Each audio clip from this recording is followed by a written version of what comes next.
Chat, what are we doing? What's up, chat? Day 2 of streaming. Day 2 of streaming. How we doing? Love the videos. What's up, man? Marissa, how you doing? I hope that's how I say your name. Is that an onside step, push, cross, step back? Probably. I don't be thinking half the time. Coach is a beast. Where did he play? I played in Australia. But before that, and then I played in England as well. But before that, I played in NAIA basketball. 26, 12, and 4. I think that was my, I don't remember what year that was. Sounds about right, though. I always wanted to try, once Westbrook got the triple-double, I wanted to try and average a triple-double, but they don't be counting your assists over there, so it was tough. Some games I'd have like 13, 14 assists, and I'd go check, and they'd have me at 3. I hate it. And my coach be acting like he still can't play. I'm a heavyweight. Ultra heavyweight, by the way. That's the problem. See mid-range skipping through that lane. I used to be light on my feet. Money is on him beating Pep. I don't have that kind of conditioning. Bald mid is definitely scarier than hair mid. I agree. Mid-range money line. Prime mid-range rifles Kobe. Absolutely not. 50 pounds bigger, 7 inches taller. Coach finishing plays like Luka. What do you mean? Defensively, maybe. Mid-range over. No mention of you know what is allowed. Oh yeah, all good. Day 2, let's get it. What up? So we've got a lot to cover today. It's gonna be a little bit different for the crew that was in here yesterday. I mean, we're gonna be kind of doing the same stuff, but like I said, these streams are meant to be a way for me to engage with the community while I'm doing my normal This is my normal routine. So I typically wake up. I've been lately going to the gym so I could get my cardio in. I hate doing cardio, but it's a new thing I'm starting. So wake up, get my cardio in, have my coffee, chill. But then I typically get home and I start working on my videos. So I usually do 3 to 4 videos a day, and I schedule those out. Obviously, we did 3 to 4. I think we did 4 videos yesterday. That's going to be scheduled out for the main for the second channel. So for the one-on-one stuff. But I also have a third channel where we do a lot more stuff on like 5-on-5 basketball, skills trainers, just anything that's basically overflow. So those are some of the videos I want to do today. So we've got a couple videos for our one-on-one channel, but a few videos are going to be like some training stuff. So we'll go through some of the things I want to talk about. Obviously, I don't know if you guys seen it. The Hugo Black, who's on Instagram, I usually see his shorts or reels or whatever. He's always talking about basketball, but he had a couple things to say about the one-on-one scene. So I wanted to cover that. I saw this video pop up. I don't know what it is, but Moon bag work. So why not? If it's just highlights of Moon, I think that'd be dope to see. We got Jlew's dribble workout. So I think that'd be cool to put up on the third channel yesterday. And I've also had this comment quite a bit. People asking about this Darren Peterson all access workout. And I like this skills trainer. He's pretty good. So we're going to look at that. This is in Australia, New South Wales, pick and roll and skills session. So I want to have a look at that one. Then our guy Daniel over at Game Based Training has posted a new video. Want to check that out. How scouts write reports. I sometimes watch Anthony Goods. I think it's pretty cool to see how NBA scouts do some things. And I've got some thoughts just overall on his channel, so I want to talk about it. One of my favorite trainers to watch, the Guard Whisperer with Spencer Dinwiddie. So we're going to check that. Zay versus Bruce if we have time. So the last part, that's a lot of videos to cover, I know, but this is typically how I do my work. So we'll see how long we're in here. The last part of this, I'll kind of leave up to you guys. We'll see how we're feeling, how the vibe's going. We're either going to break down this game. It's going to be Zay Bruce, the pay-per-view that had already happened, or we're going to talk about all the events that happened over this past weekend. So someone did a video on the OTD event and whatever, so that'd be a quick way to just talk about it. It's a 1v1 hoops. Just put that video up yesterday. But then getting into the Blueprint League and Pure Ones.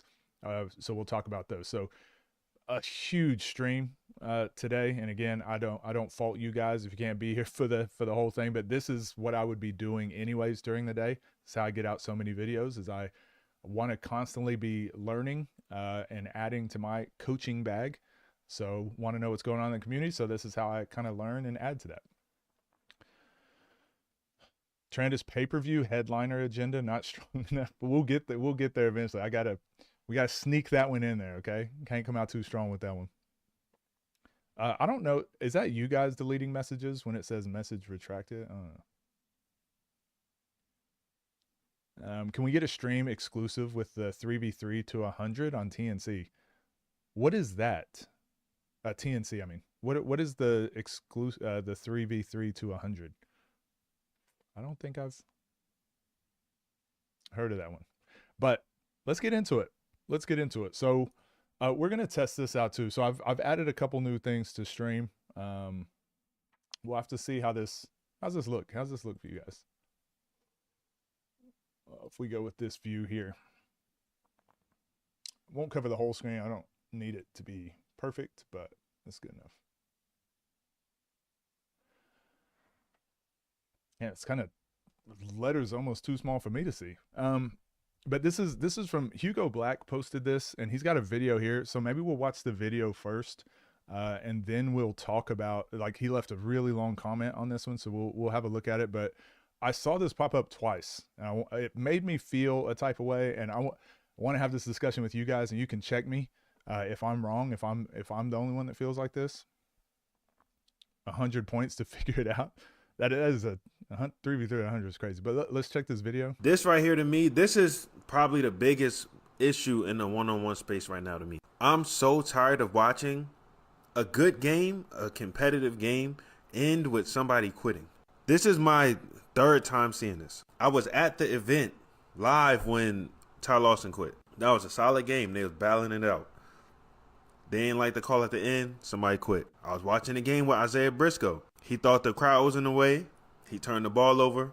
Refs didn't agree with him. He quit. This game, this is a little different because the refs actually missed the call. Everybody in real time could see like, hey, yo, that's 5 dribbles. The refs, whatever, the refs didn't see it. So this is a little different, right? Lamar Peters is basically saying too, like, hey, by the time they reviewed it and told me I got to play again, like, I'm off the court. I'm done. If he want a rematch or something, I'll give it to him. But I already won, and there's no, like, we don't do reviews. Ain't nobody ever reviewed nothing, so we not going to review my game. Which I get. But at the end of the day, I just feel like it's a bad look for and it's the best players that be quitting. I just feel like it's a bad look for the space if it's okay for guys to quit. Obviously, I'm not in the business, so I don't know if there's like a, hey, you're not getting your bread if the game don't finish. But we all know there's no real repercussion. Like, Lamar Peters right now, if you wanted to, like, it's not going to stop nothing that he's doing. He could get the top matchup tomorrow if he wanted to. Even after quitting, he's still the top guy. You know what I'm saying? Like, nobody cares that people quit sometimes. They'll just say they want to match up. I just feel like for all the new eyes that are coming to the space, that has to get figured out. Because that's not fun to watch, especially when it's a long game and you invested mad time watching it and the games don't finish. Okay, so that's one thing. He's not totally wrong. Let's read this other. This is the first post I saw, so we'll read his comment. This is still the Hugo Black guy that just spoke. So this is his comment. I'll read this and then we'll discuss it. Okay. The highly anticipated game, another ending that leaves the fans with nothing. We just watched Lamar Peters walk off against Trey Lewis, and the reason is exactly why the 1v1 space is struggling to reach the next level. Lamar takes 5 dribbles when the limit is 4. The ref misses it, but then they try to go to the video review. Lamar stops playing because the refs missed a call, and they have never done a video review for calls before. We'll come back and talk about these points. I'll read it all. Then you have Isaiah Briscoe quitting against Nas because he felt the crowd was in the way on a turnover, and Ty Lawson walking out because a call didn't go his way against Nesco. The common thread, the moment things get messy or a call is controversial, the stars decide they aren't finishing the game. As a spectator, it's frustrating to invest your time into a 29-28 battle just to see it end in a forfeit instead of a bucket. The lack of real ranking system means these guys don't have to face any real consequences for quitting. They just move on to the next big ticket like it never happened. How can we take 1v1 seriously as a sport if the biggest names can't or won't finish the game when the pressure is on? Is it on the refs to be perfect? Is it on the refs to be perfect, or is it on the players to stay on the court no matter what? Okay. So regardless of how you guys feel, these are questions. This take that he gave is the most casual fans take. I don't mean that as an insult. It is actually like, if you go speak to anyone about the one-on-one space and what they feel about those 3 games, everyone feels that way. Like it's the most normie take. Like it's normal to feel this way.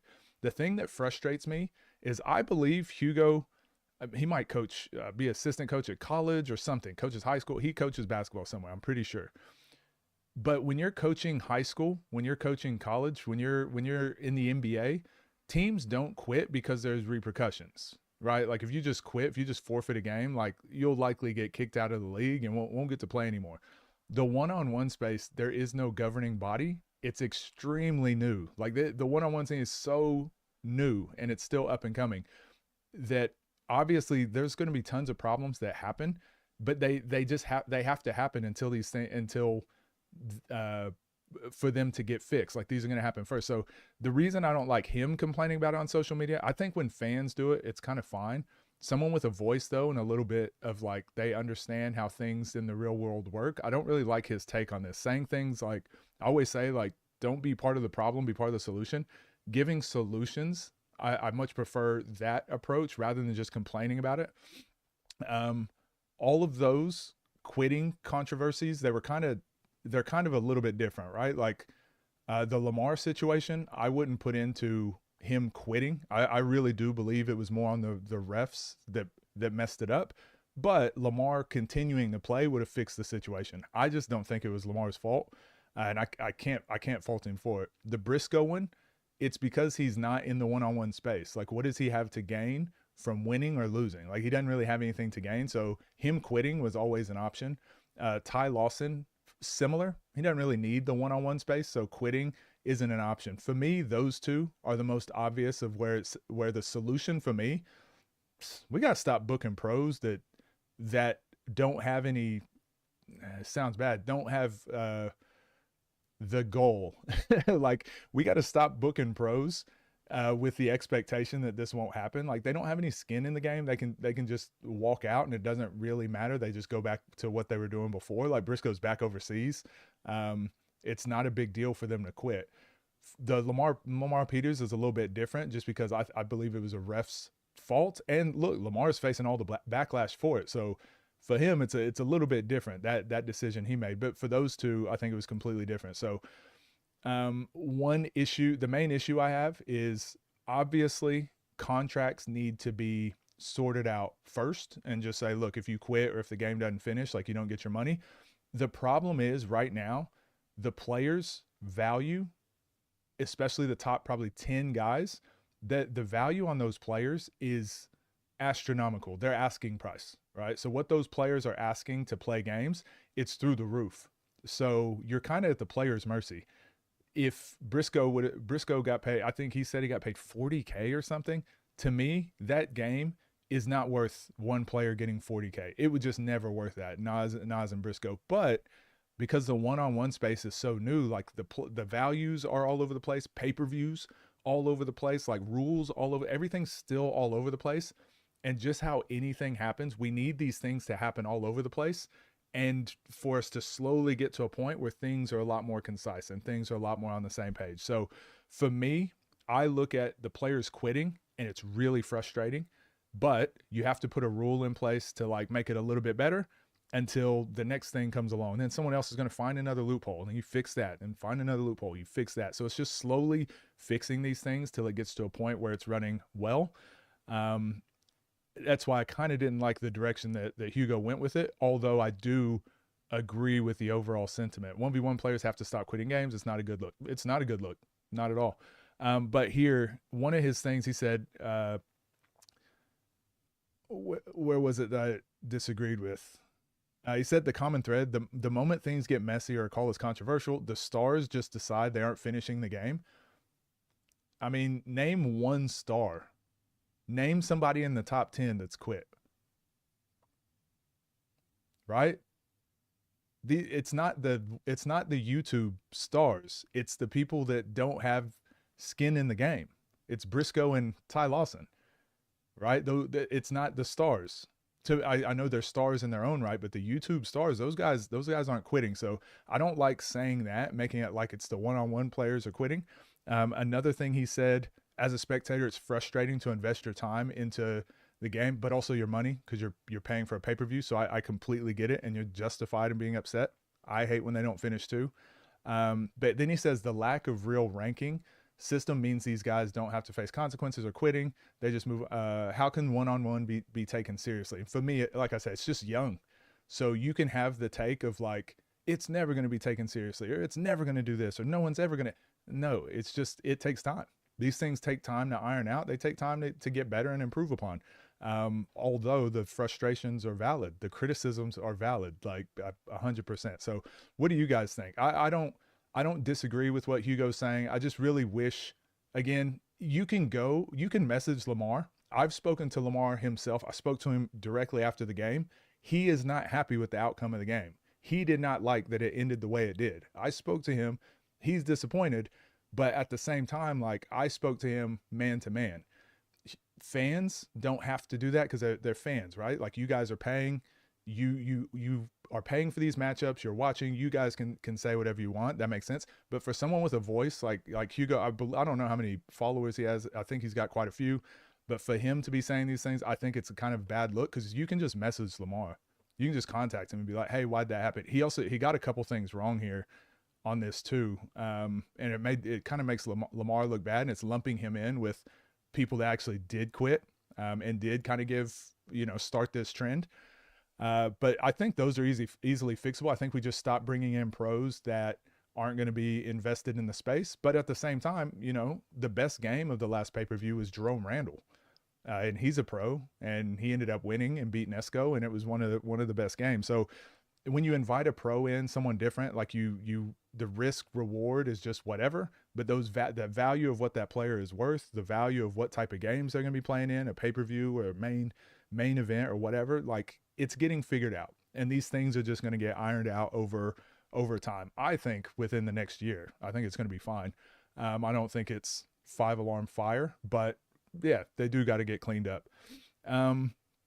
The one with Lamar, like I've already spoken on it. I've already done a video on this, but that one. I think that one is definitely on the platform, and on the refs. I don't really think that's on Lamar, but that's a fixable problem. And now, if you've heard, I don't know if I can share some of the things, but Davo's got a couple things that he's implemented for this next event that will directly address those issues. So for me, I look at it and I go, yeah, things are fine. It's not like that event happened and then Davo's like, oh, I don't know what to do next. Like no, you put a plan in place and fix it. Same thing with Briscoe and Ty Lawson. Like, look at the guys they've started bringing on. Like they're aware this could happen, and so they're a lot more careful with the guys they bring on. So yeah, what are your thoughts? I'll see what chat's saying. No quitting rule wasn't implemented after Nesco game. I agree. I don't think the no quitting rule was as big as the review system. That seemed to be the thing that's messed up both of these last couple kind of. If you quit, forfeit, lose all money. I agree. What up, Castro? Win bonus instead of winner takes all. Okay, yeah, I could see that. Players should have nothing to worry about if they aren't going to quit. If there's no doubt, then don't sign the contract. At the end of the day, you need the platform. I agree, but Briscoe and Ty Lawson, like, they didn't really need the platform.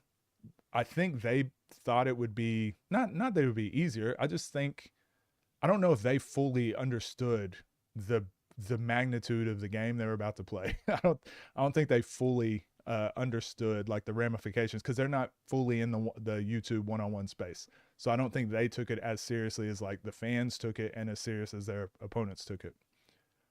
Which doesn't make it right. I'm just saying that's why we got to be very careful with who we're bringing into it. Briscoe overconfident. Yeah. It isn't the YouTube guys anyway. Agree. Darius Adams was about to quit again. Yeah. That's one that people don't talk about. And they gave him another call or something. And I just watched a game this past weekend. I don't know if I can talk about it, but I just watched a player quit. And again, it is not the YouTube guys. Needs to be clear. They're in control when it comes to pros. Yeah, and again, FaZe, that's kind of the problem, is right now there's kind of equal power, right? There's equal power for new players that come in and the platforms, but that one-on-one space power is getting a lot stronger now. So I think OTD, Ball is Life, TNC, I think they are starting to get to a point where they can start being a little bit more strict with their rules now. And I've spoken to all the platform owners. They all agree with that too. Not saying agree with me. They all understand, like, hey, this thing is changing and we're going to have to start being a lot more strict with who we allow in. If I get 40K to show up and I don't even finish, I think it's absurd. I agree.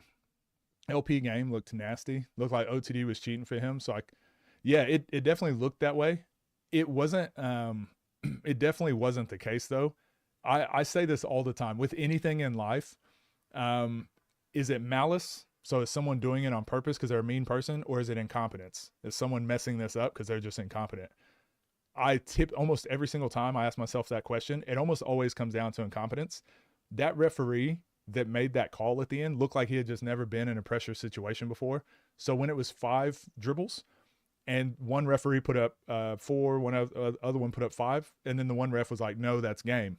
You can't do that. When you're in a pressure situation, go, hold on, put your hand up. Hey, we're going to figure this out. Had he done that, Lamar probably just waits until they figure it out and then plays. But the fact that he said game over and then they shook hands and ref takes his whistle off and then everyone's like, wait, hold on, what just happened? That was the actual issue in that one. Like I said, Lamar could have fixed it, but because he didn't choose to come fix it, like it wasn't on him. It wasn't his fault. A review should be like a challenge. You can't ask for a review if you're out of timeouts, because then, yeah, I feel like the review system, again, I spoke about this after the TNC event. Like, the review system is going to have to get worked out and ironed out, but we just got to see more of these situations happen before they can iron it out. I'm sure TNC's review system will look a lot different for their next event. Needs to be more established. Agreed. And now there's a rule book. Now there's both platforms, Ball is Life and OTD, have been putting in a lot of time with the rule book after that. Ty and Briscoe wouldn't agree without guaranteed purse. Yeah, unfortunately. Another pro quit. I can't say too much, but it's not someone you'd expect. It wasn't a pro, just someone new to the scene, right? Like it's not a guy. It's not the players that are in the one-on-one scene that are quitting. It's people that can just walk out and quit and not care. The back out rule for the name of the stars. Yep, and that's a risk they take. And like I said, when Jerome Randall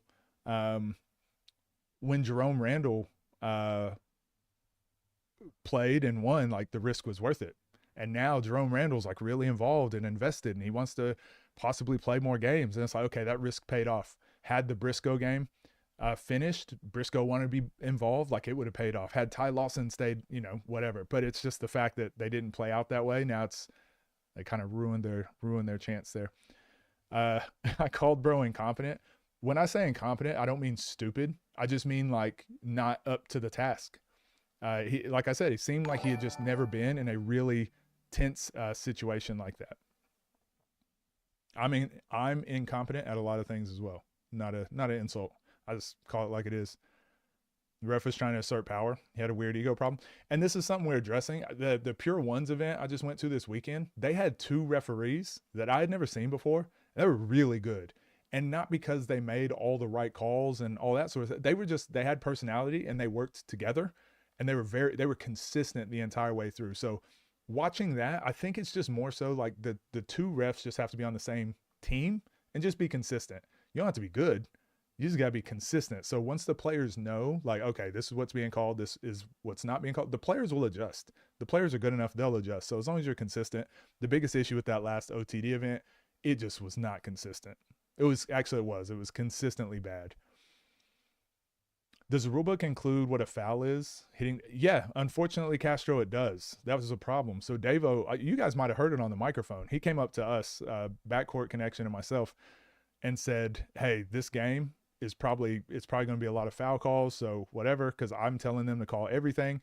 And we spoke about shooting fouls, like touching the elbow is a foul. Hand check, the 2 hands on. As soon as you put 2 hands on, that's a foul, regardless if you think they're pushing or not.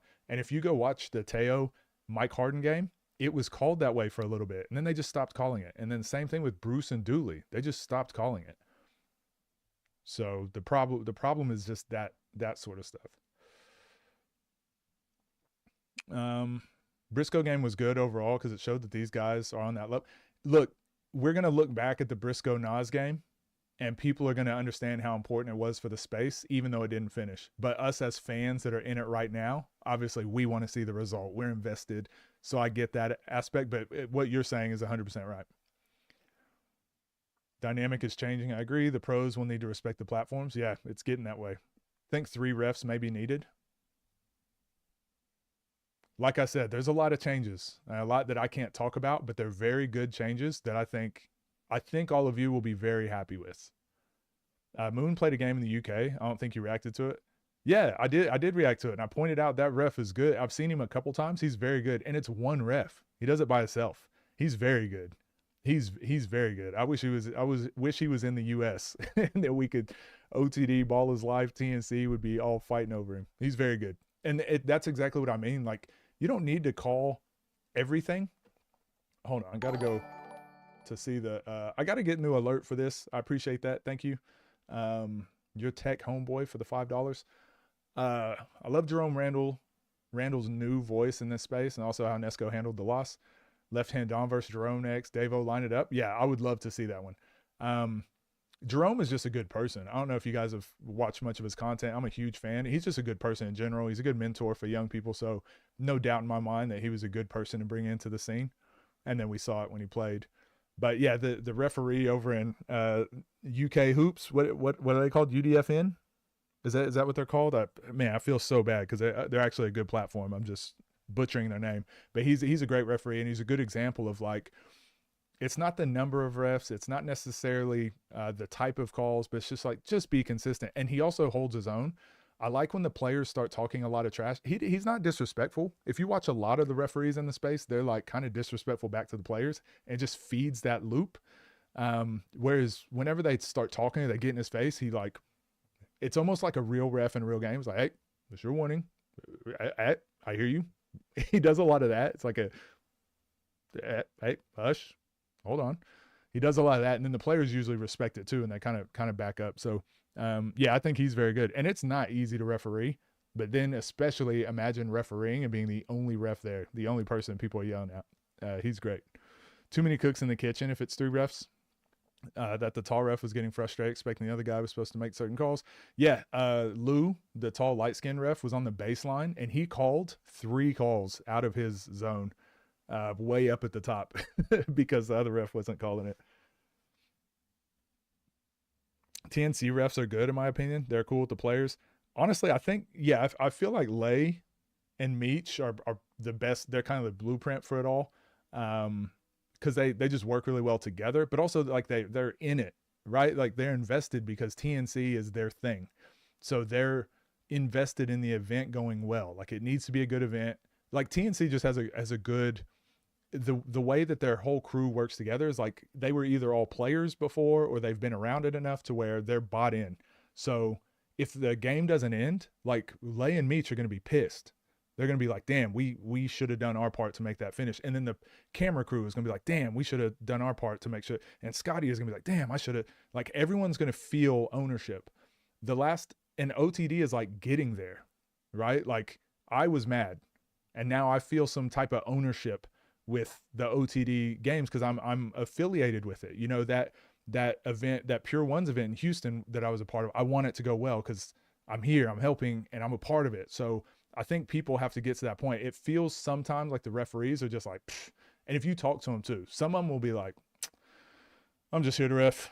I'm just here to get my paycheck. That's how most refs talk. If you see AAU or go to high school refs or whatever, like they're just like, yeah, just here to get a paycheck. And it's like, all right, well, you have no buy-in to this product and it shows. So anyways, that's my take on it.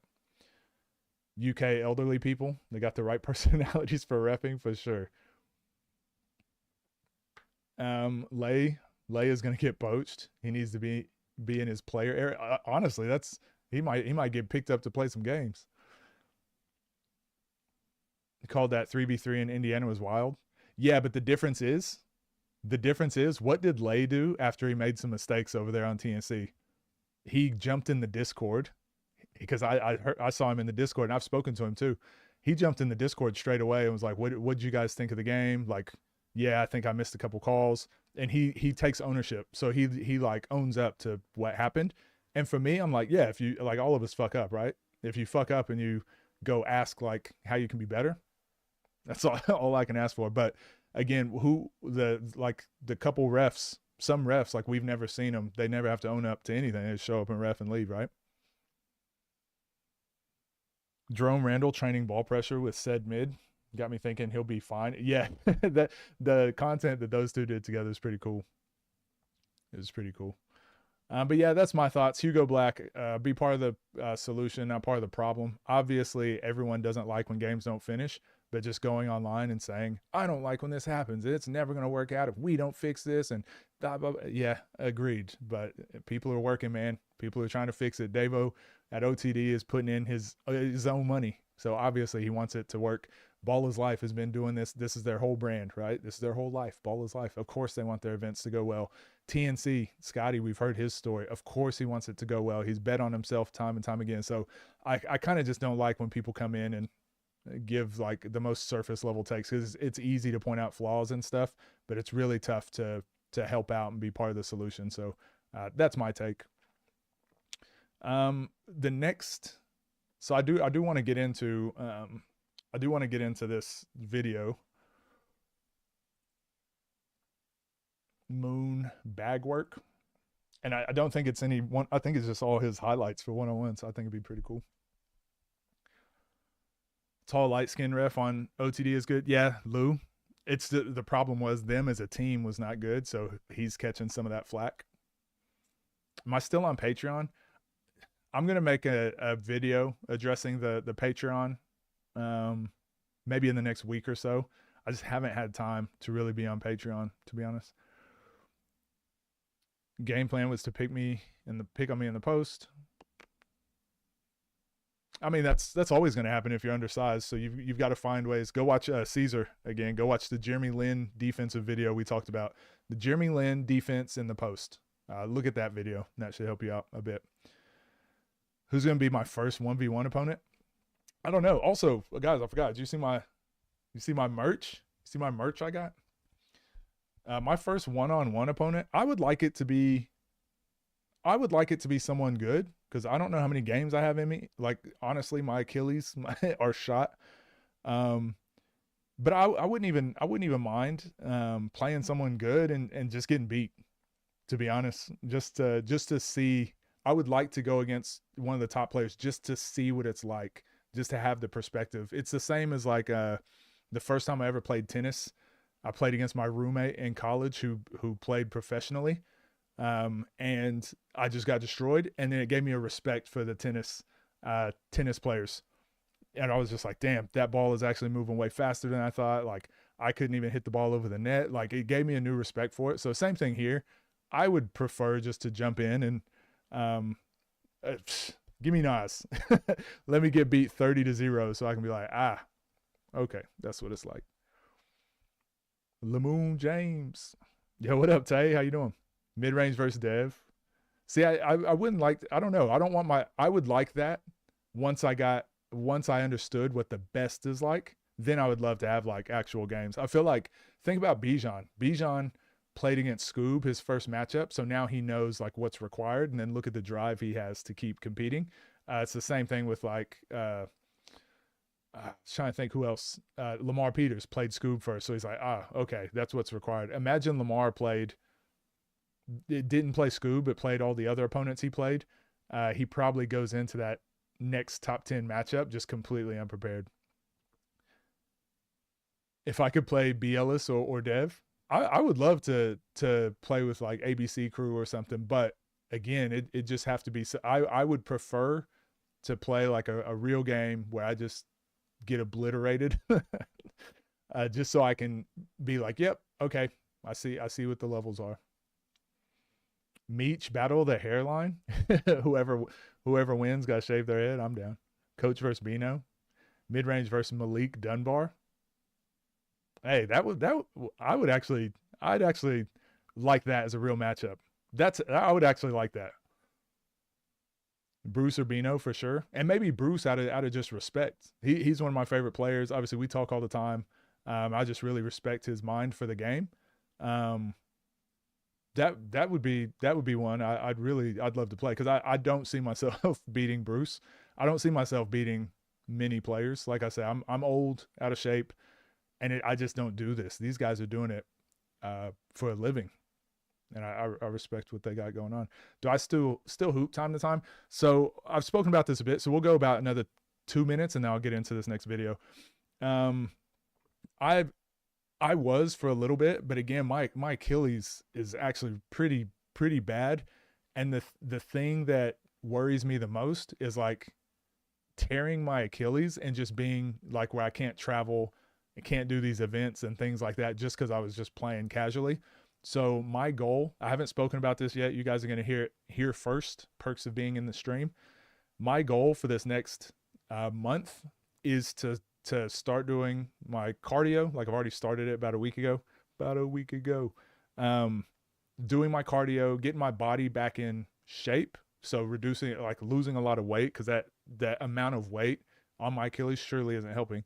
But then getting to the physio, getting the x-rays, everything I need done so that I can actually figure out what's wrong. And I would like to get to a point where I can I just want to be able to spar with these guys. 'Cause I'm doing a lot of coaching now and I'm helping them out, but it used to be really easy for me because I could just jump on the court and show someone, hey, this is why this won't work. I'll play defense on you. I can't do that now. So I would love to get back in that type of shape. So that's my goal.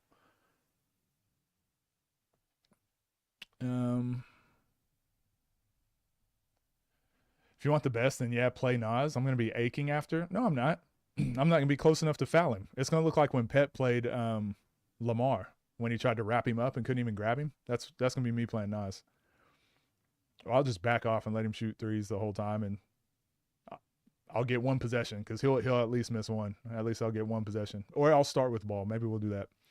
Played tennis in high school. That skill gap is crazy. It's wild.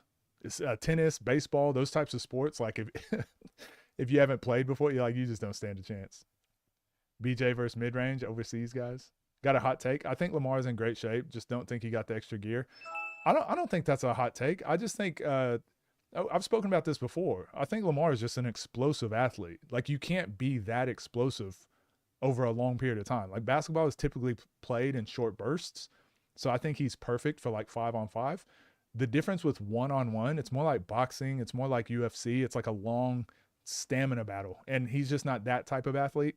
He could train for it for sure, but I think he's just an explosive athlete. He's more like a football player than a long distance runner. Who has a better shot diet? I think I would have a better shot diet, but I just wouldn't be able to get there as easily as him. Especially his last game, he looked really good. Ankle broke, and I don't even want to play basketball anymore because I don't want to be someone who can't watch. 100%. Like I've just been around way too many people that like I know my limits, and I'm also an ultra competitor. So when I get on the basketball court, it's really tough for me. Like I just tell myself, I'm not going to sprint, I'm not going to jump. But then there's times where someone will start talking trash and they'll make a move and then I'll jump and I'm like, oh my gosh, what was I doing? Like that could have been an Achilles, that could have been whatever. So until I actually get in that shape and actually figure out what's wrong with my Achilles, I just got to stay off the court. Otherwise I'll start going too hard. Who plays closest to me in the 1v1 space? I've tried not to say too much of this stuff because it sounds obnoxious, but the reason I like people like Scoob and Nas is because I kind of had that same mentality. Like you see the way that they prepare, like treat their bodies and prepare for games. And Bruce, I would say Bruce is another example.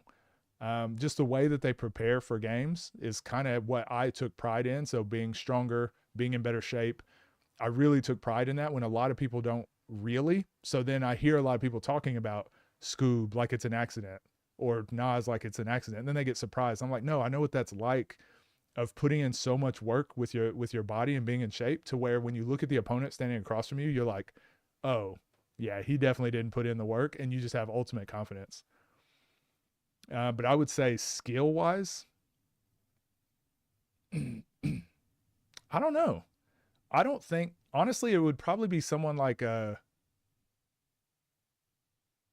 play probably a mixture between Bronny, uh, Jeremiah, because how physical he tries to play, but he doesn't have like much left to right in his game. So I would say like a mixture between Jeremiah and maybe Moon, because I like the float dribble and I like having the smooth handles. But then as soon as I got someone off their line, I'd turn into Jeremiah and I just boom, just try to shoulder through them. So that'd probably be how I played, how I compare myself.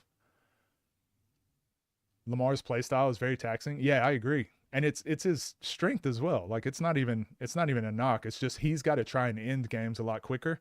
And I think like we saw him in that 2v2 versus Nas and Nas and Nitty, and he obliterated them quickly. But had he missed a couple more shots, he probably doesn't have as much success because that game draws on. So Lamar's got to find a way to end games quicker, which means he's got to be taking better shots, which was my huge criticism of him early on of he'll waste a few possessions just taking some bad shots, and it's just hard to win that way with his style of play. A lot of bigs in this space, but if you were to create a team to compete in like Drew League or TBT, who would be your 5 starters and 3 bench players across all? Damn. That's a tough question. Maybe that's a whole segment for itself. Let's leave that one till later. I like that question. TNC should throw a bag at it and actually give it a shot. Possibly. It's just a different thing because it's more retired pros, right? Collab with B. Ellis or the ABC crew. Yeah, I mean, if it makes sense. I don't think there's any need to force anything. But if it makes sense, I'm sure our paths will cross. I think it's, at the moment, it probably doesn't make sense just because of like the rift that there is in the platform. So I don't have any beef with B. Ellis or ABC crew. And like, as far as I know, they don't have any beef with me. But obviously TNC, OTD, Ball is Life, like they're not all on the same page. So it would just be like, well, if there's no need to force it, why? Just because it just puts other people in awkward positions. You shouldered him at the elbow and he went flying. Oh, yeah, it was my favorite move. Shoulder someone in the chin. Another Bronny game, he can hoop. I think he played one. Over the last event, so that's just got to come out. Due to the nature of his space, it's difficult to do that to top. Yeah, and just to 30, it's just a long game. What videos am I still watching on stream? Good point. Way to push me along. I talk too much, right?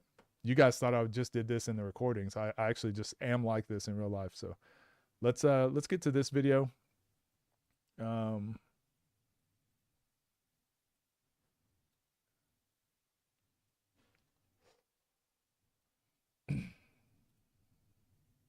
This is a Moon bag work. Let's make this. So let's check this out.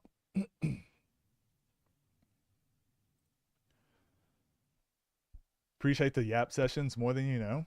I hope so, because that's all I'm good for. What's up, gang? Hope you're doing well. Today, a little bit different video. Another highlights. You guys liked when I did the Lamar Peters highlights.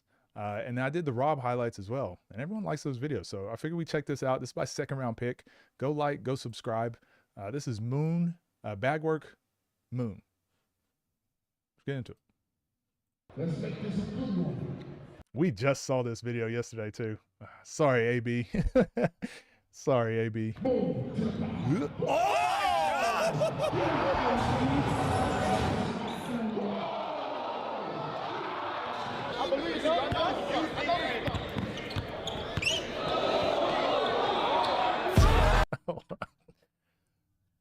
These are those shots where I'm like, I would never teach this to anybody, but damn, it's nice. Like this little runaway, I hate this more than anything.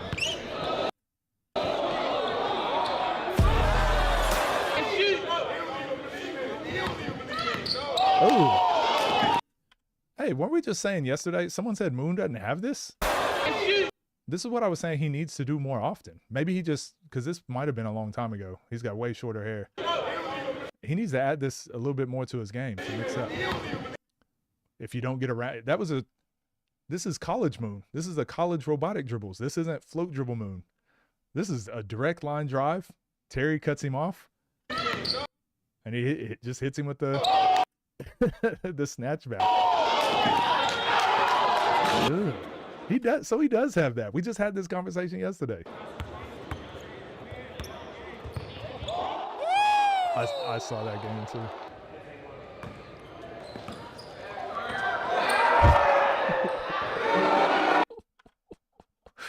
Bro. Remember what we talked about this with AB.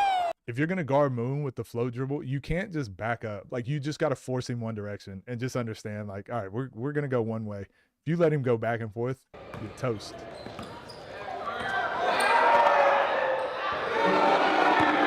Oh! Ooh. Oh, Bayou Classic. Oh! Oh!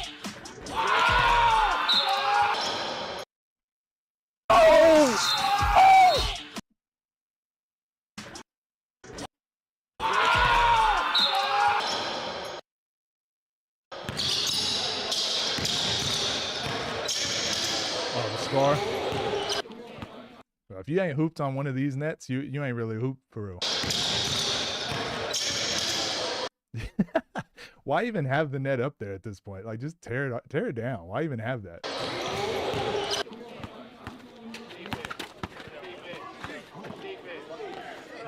Hey, that was good defense too.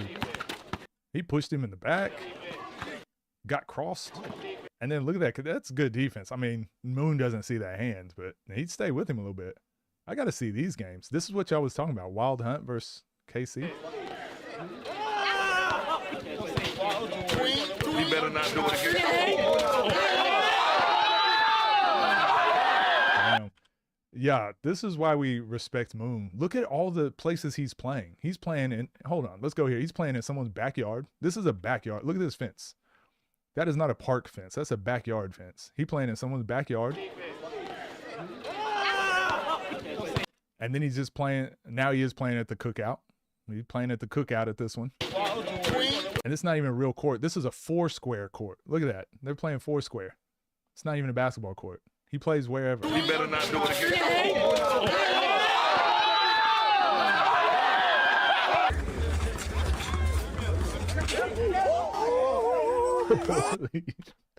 Bro, he does have this. I'm telling y'all, he don't just have the float.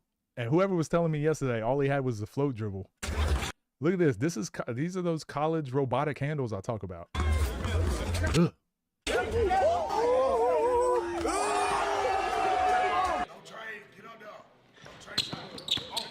Same thing. Yeah. Oh my God!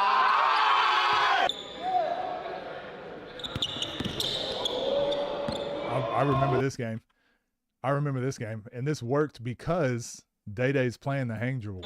I remember this. Look how Day-Day's playing in that space. You're going to get crossed like this sometimes, but you got to take away their superpower. For Moon, his hang dribble is impossible to guard, so just take it away. But now you open yourself up to this stuff. And again, you just got to let him keep getting to this stuff. Ugh.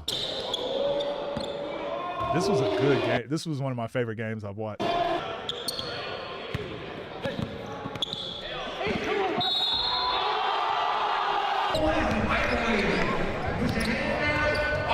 Damn. That was a full Iverson cross. Yeah, full Iverson.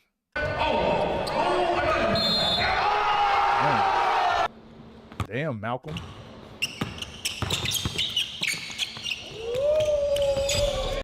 Damn, he switched hands at the last second, too.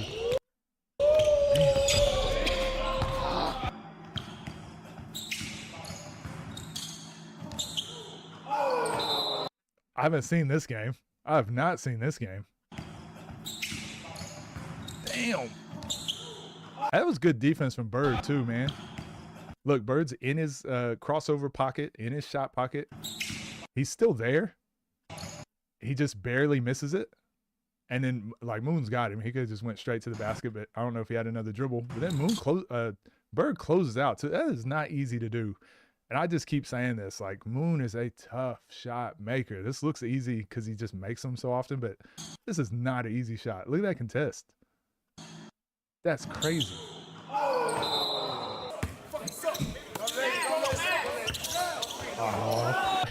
Hold on. We just saw this the other day. This dude right here. And then watch Moon straight after. Man.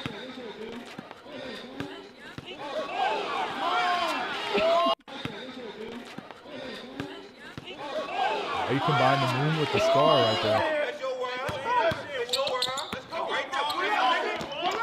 Bro, now he's playing at a freaking. They're doing this is where you do Christmas pageants at the Christmas play. You've seen Christmas carols up here on this day. He just play wherever, man. I'm telling y'all.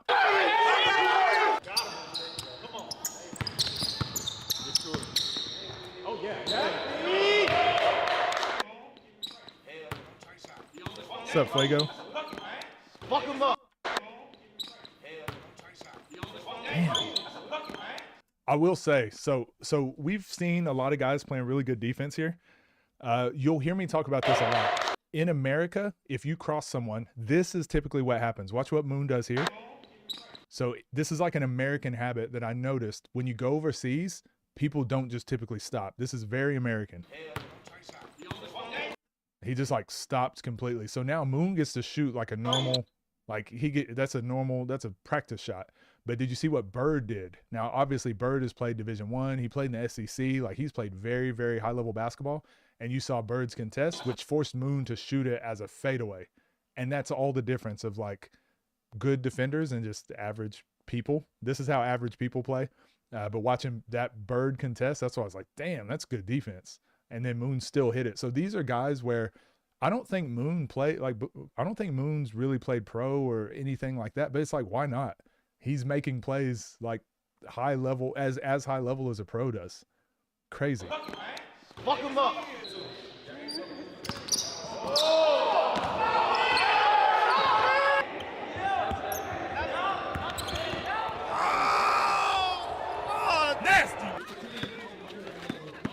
Back to the backyard again.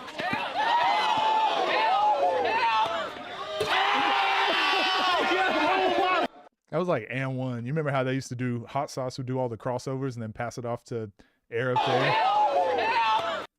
That's cold. Why would you even contest? He didn't get above the rim.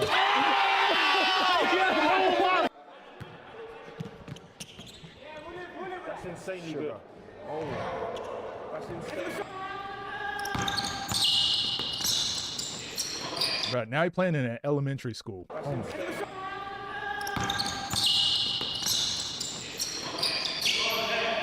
Actually, no, I remember we watched this game in the Discord.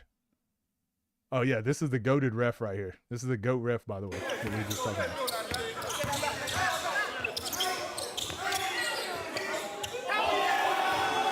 If you guys haven't seen that game, you need to go see it.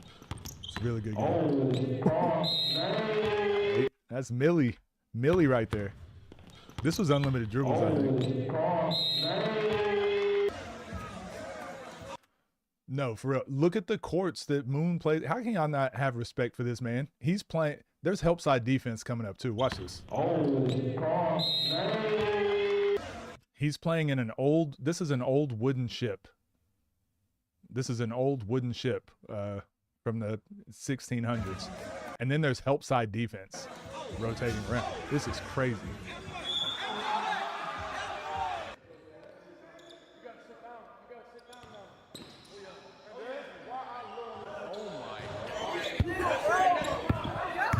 Oh my God. Damn. Oh my God. Dunk it like that. Oh my God. You need to tell you, Moon.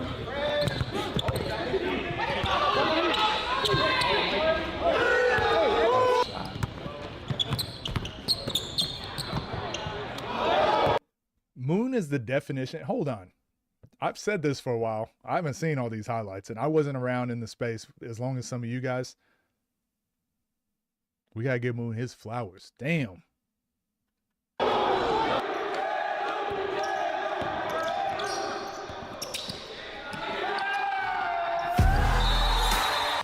That was another really good game. He's playing. Oh my gosh.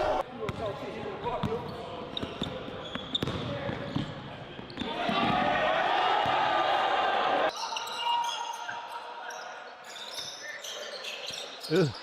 Ugh.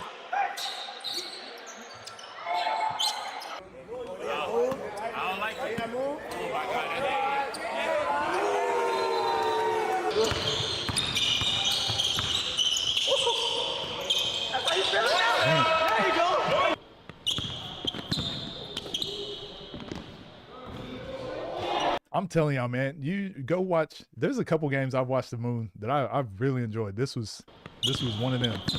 Again, because Day-Day's in that hang dribble space, so he's taken away his like comfort dribble, his go-to move, and it's just showing like Moon has other moves. He has other things to go to, and now it's again the contest, fade away,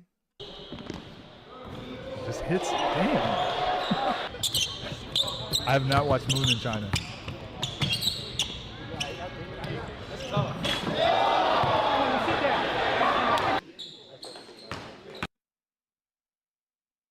Whose garage is this? Nah, seriously, whose garage is this? Oh, this is the garage from Monsters Inc. All the doors that lead to different bedrooms and stuff. Yep. Pick up on that. Nah, actually, where's the baseline? There will be no layups in this gym. No layups. What am I watching? Pick up on that. It's a big answer, man. I think this was the first game I realized Moon wasn't that tall. Oh, Moon answers the. Damn. Another good contest. Bro, that's a great contest.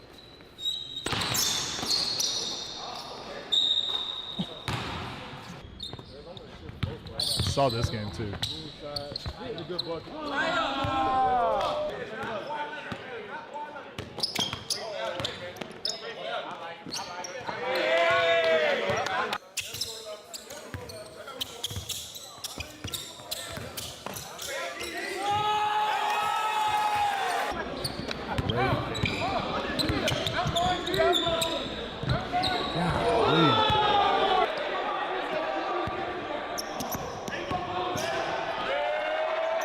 I thought he was about to dunk him. 23-6. Even though I've already seen the game, I still believed. Fresh off the pay-per-view. Same, Cell. Same. Float. Snatch. Snatch. I would take this if I was Moon. Attacks. Got him on the pump fake. Take this. So a lot of people would say, why is he jumping? Just stay down. How many shots have we seen Moon hit where he's fading over his left If I was shoulder? Moon. Like he's hit this shot so many times. Attacks. Got him on the pump fake. He might even run away from the basket. Yeah, as I said. There it is. Game over. Game over.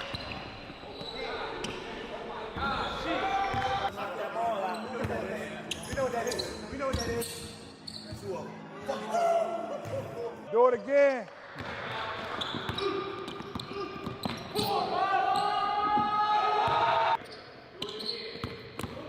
Ooh. I remember this game too. This was another good one.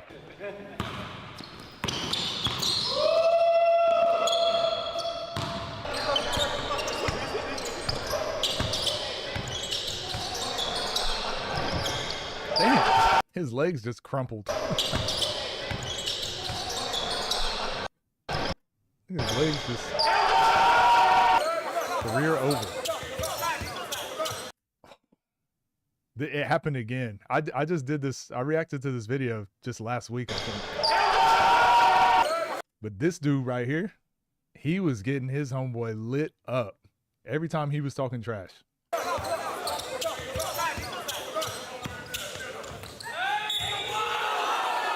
Back on this side. Bro, Moon like 7 years old here. Back on this side.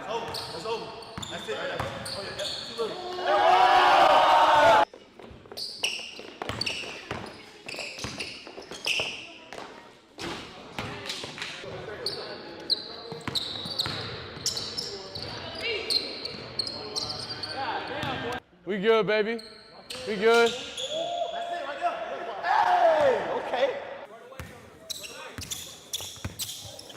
Ooh.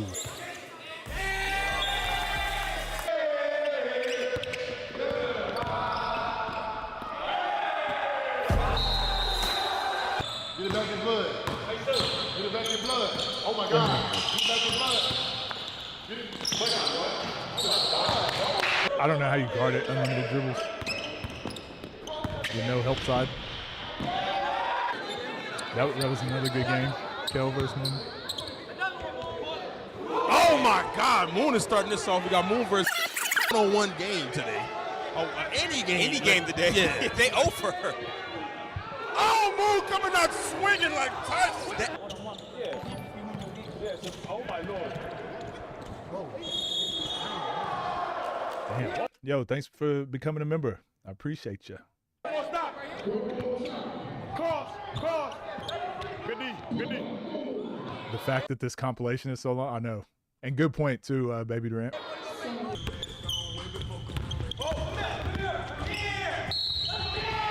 Oh, I never saw that game. What is this?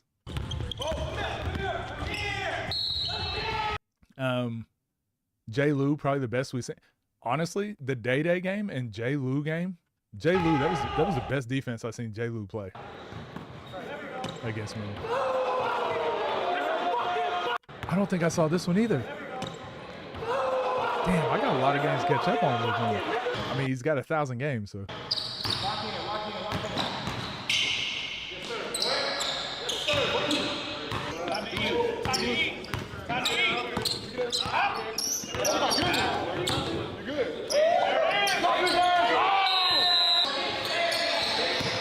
while watching.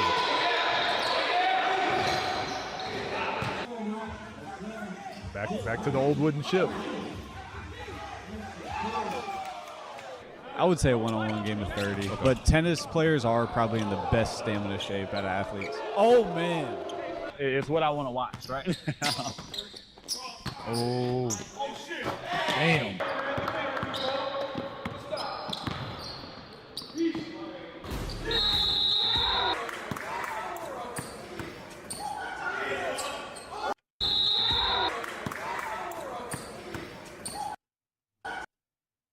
What are we doing?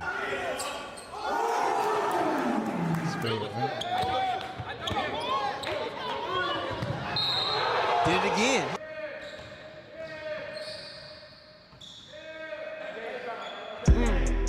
Oh, I did see that one. Okay. Damn. We'll have to get to these other ones too. We won't do it today, but damn, that was a good. I didn't realize Moon had so many highlights. I thought it was just going to be basic, like hang dribble, hang dribble. I didn't realize he had so many other crossovers in there. That was great. You ever watch Trey Croft versus Clamp God? I don't think I did. Moon versus Anthony was crazy. It looked like it was retro. Looked like a old game. Forgot about Vern.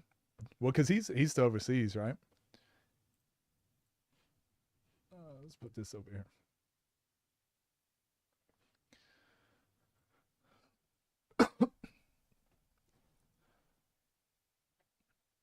Hang dribble of doom. He does the low cross a lot.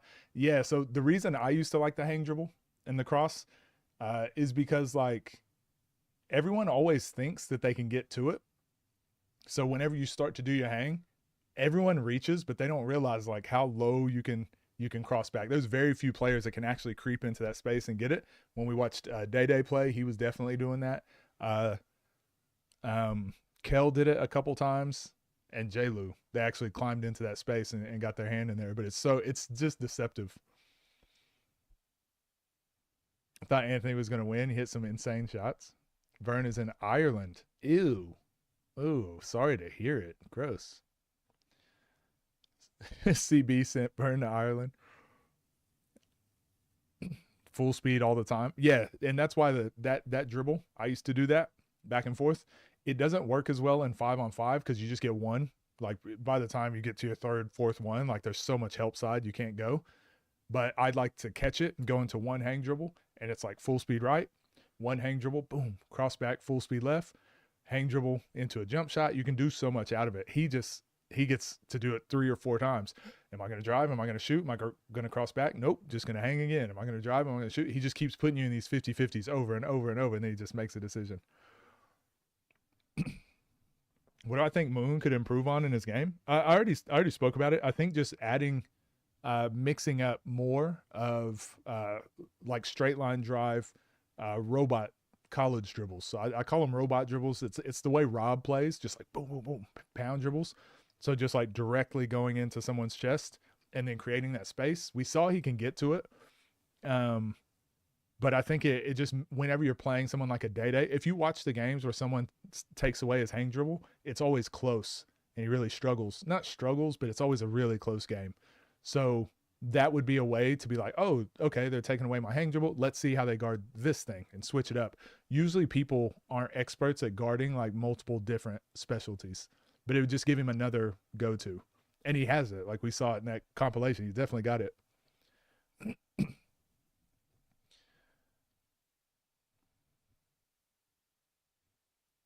Coach Mid Gaming.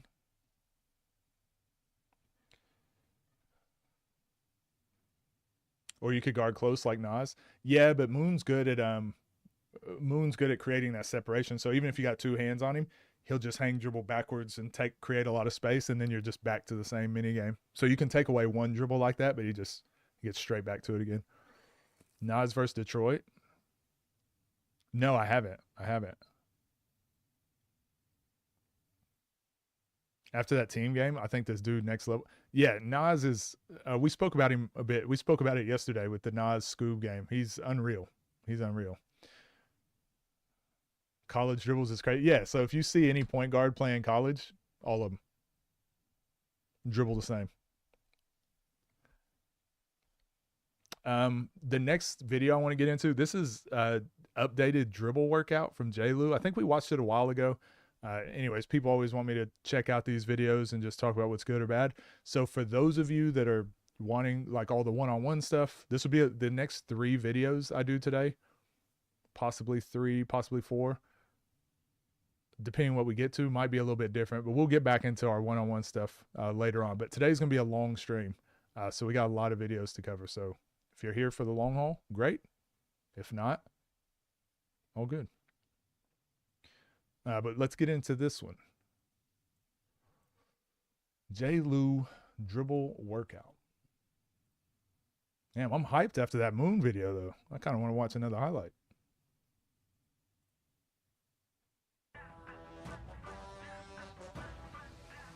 Probably copyrighted music, huh? Gotta get my stream taken down. Zay versus LP.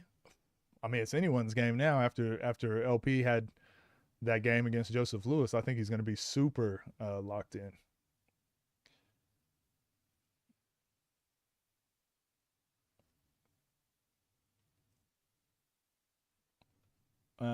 Let's get into this next video, and then we'll do. We'll figure out. I'll ask you guys what we'll do next. I've got some videos I want to get to, but we might mix it up. What's up, gang? Hope you're doing well. This video, we're going to check out the Jlew dribble tutorial, updated. Just came out a day ago, but we saw his last one. It was like a couple years old, maybe. So go subscribe. Kids, young players are always asking me, they all want to know how to dribble like Jlew. They never ask how to dribble like freaking Nas or just someone that does straight line drives. So this will help me keep up with what the young kids are wanting to learn. And I'll kind of let you know like what's good for 5-on-5s and what's kind of worthless. What's good, man? It's your boy Jlew, bro. And like I said, I promise, y'all get my second channel to 5K. I'm gonna give y'all a 1-ball dribble tutorial. I got another channel. Here's what we're doing today, man. I'm gonna make it way more complex this time, because I bet it was a little easy. Hey, man, make sure you like, subscribe. Let's get that work in, bro. Let's go. I feel like the best thing to have handles is your high to low dribbles. Again, a lot of people say I could touch the floor. You know, I'm going under, doing all sorts of things. So I like to do 1 minute dribbling of highs.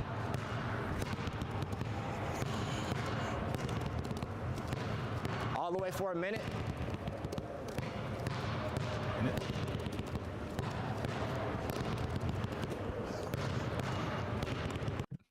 My thoughts on this, again, I think we saw this last time with Jlew's videos. These are a lot of times these are like drills. These are drills, less so like how to really improve your ball handling. I think the best ways to improve your ball handling is like, I speak about this a lot, but improving your dexterity for one.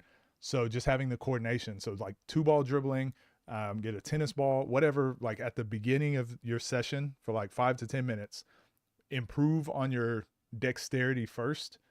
Cause it's going to like fry your brain a little bit. It doesn't take very long to try to fry your brain doing that. 5 to 10 minutes of doing that.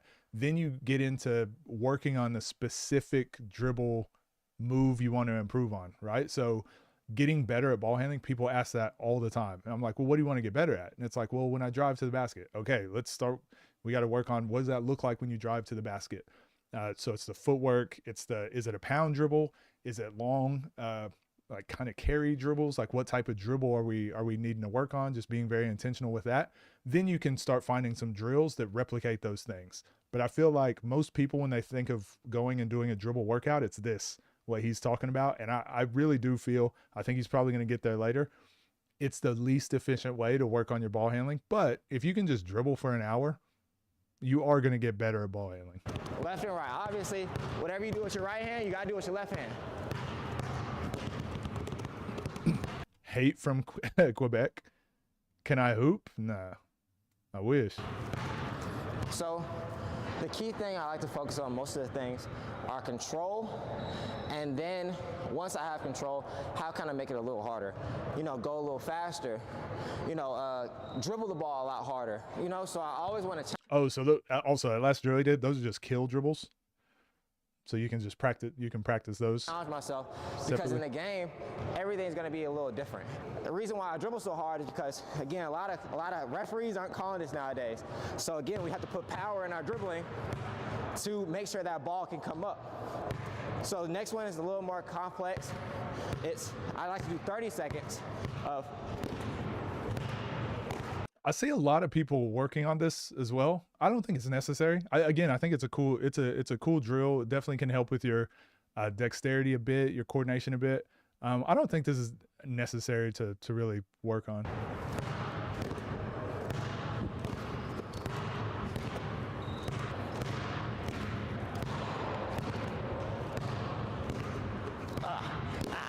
And this one really helps again. Let's just say we come off a pick and we want to kill that dribble again between the big hedges too hard, and we try to split the screens and stuff like that. So I actually don't know many people that ever use that in a game. That amazing kill dribbles. A lot of times why I beat double teams is because I can get through so low, you know. And don't say nothing about size frame because y'all see how low I'm getting.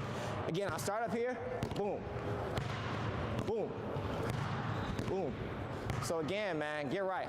Third. So I think instead of doing the jolt where it's just like boom, boom, I really think if you just get as low as you can and you just do like low dribbles, you can do it with two basketballs. Just low pound dribbles is going to be more applicable, I think, to an actual game. Why dribble twice? Yeah, and that's kind of what I mean. It's a cool trick and it's a thing you can do in a game.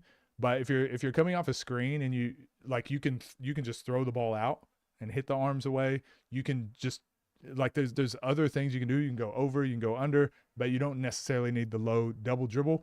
I said double dribble, but double bounce, because I actually think it slows you down. You have to kind of slow your steps when you do that. We're getting to our tween wraps. So it's a V-tween. This looks good.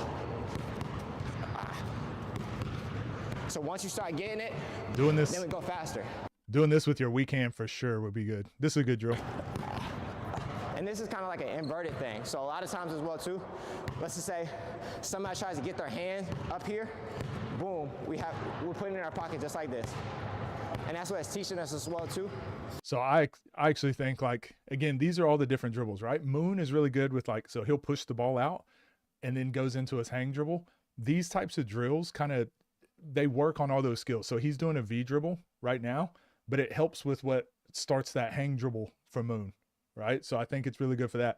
Behind the back wraps, I mean, he's just wrapping around his leg right now, so it helps. The pocket dribble he's talking about helps. So again, these are just coordination drills rather than doing this move thinking this move is going to make you directly better at this move. It's just no, these are coordination drills that the better you get with them, the easier it makes it when you do go to learn or implement a move. Basketball is like a beat, you feel me? So I try to go rhythm every single time. Same with left hand.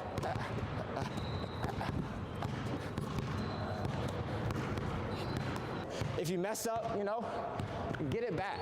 Get back into the drill somehow. Because in the game, you can't pick that hole up unless you want to pass it. Pick that hole up. That's one of the things I teach all the time. If you lose the ball in practice, keep going. What's going to happen in the game? We're not trying to pass the ball all 2026. We try to keep it all the time. So again, you lose it, get that hell back, do whatever. Check out Moon versus Rob. Yeah, maybe we'll watch that game. Because again, we can't mess up in the game. We can mess up out here, but we can perfect our mess ups. So now it's basically the same thing in a way, but everything we got to do moving. I love stationary drills and stuff like that, but are we stationary in the basketball game? No, we're always moving. So that's how I like to train as well too. Boom, boom, boom, boom. And then obviously again, when we start getting comfortable, we gotta go faster, And another thing, what this is gonna excel, obviously this way is way, way harder, but then we're gonna start doing, So I like these drills. Again, these are, to me, you need to spend 5 to 10 minutes doing this stuff before you get into your practice. I don't think your session should be an hour of dribbling. These type of drills are good, but like I said, pick a couple that you're going to do to warm up, and then once you're warmed up and your brain has like worked on the coordination and dexterity, yeah, get on to the next thing. How did I go fast so downhill? You feel me? Because I practiced it. Now left side.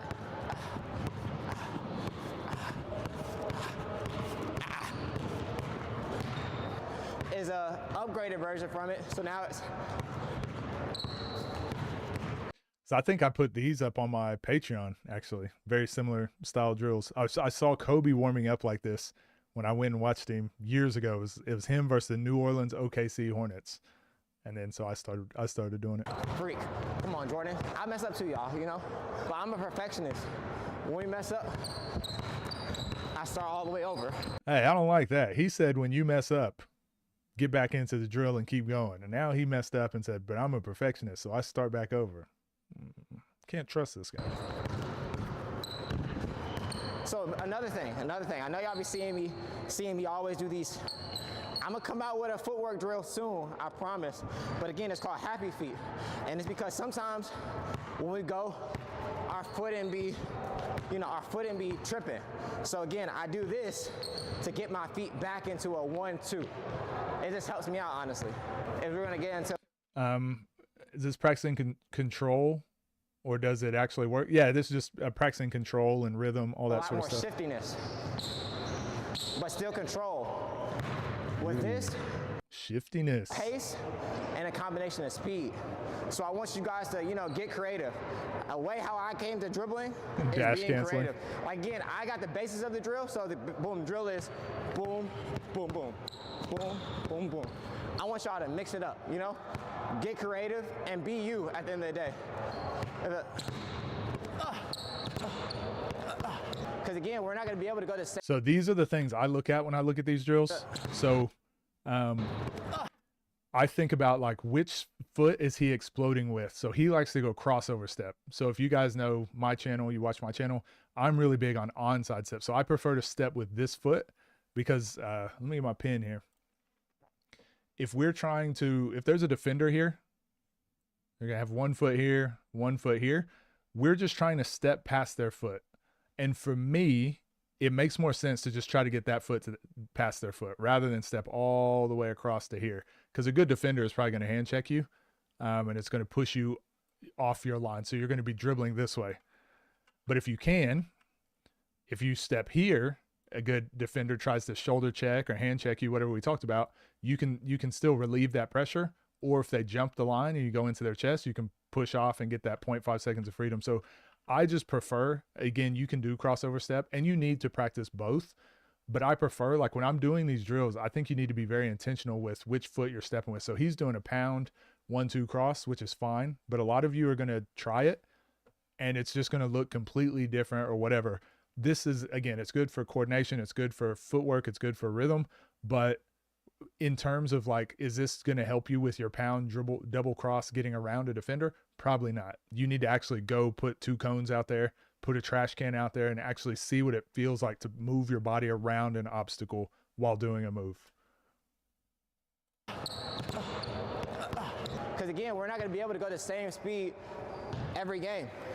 Every game is going to be different. You're going to have different defenders. You gotta mix it up every now and then. People are gonna understand tendencies. So you gotta get outside of your rhythm, outside your comfort zone. I messed up, so I gotta do it again, I'm sorry.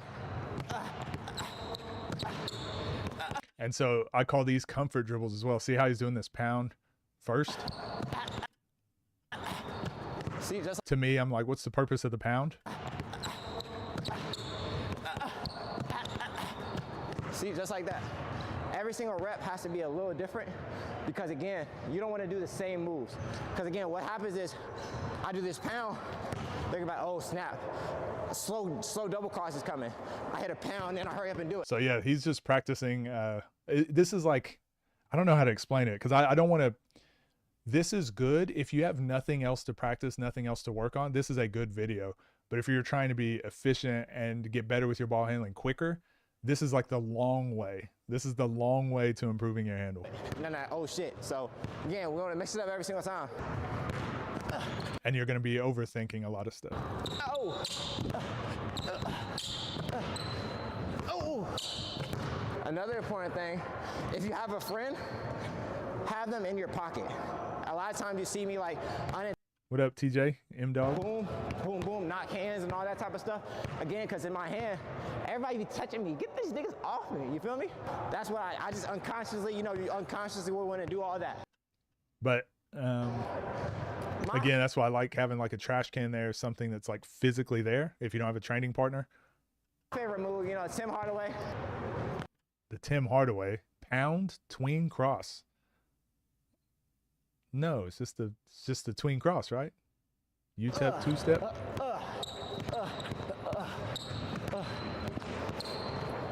So with that, I still want you to change speeds. Again, purpose of the video, I'm slacking. I got you right here. Left side, so then it's like a. So it is interesting. His footwork is I feel like he just plays and doesn't necessarily think about his footwork really. But this is why I like the onside step. So he's setting up onside step to blow by and then onside step again. So earlier when he was doing the pound double cross, it was his crossover step. So I feel like he just plays. This is like, he enjoys dribbling. He loves the process of getting in the gym and dribbling. If you like it and you just like to experiment and figure things out on your own, this is actually a really good workout for that. It's going to help you learn stuff on your own.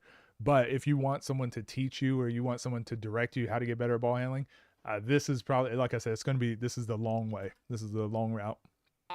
Because it's just a lot of different concepts, random things thrown in and mixed in that just lead all different directions.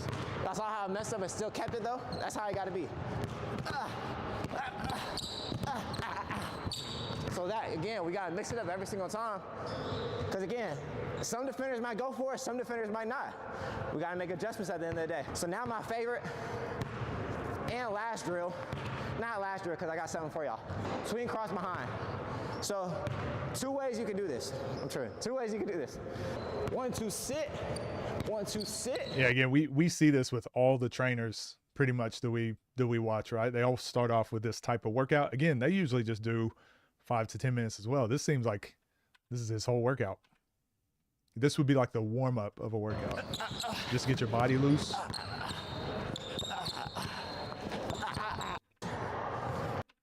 And I'm trying to get the fuck away from this man.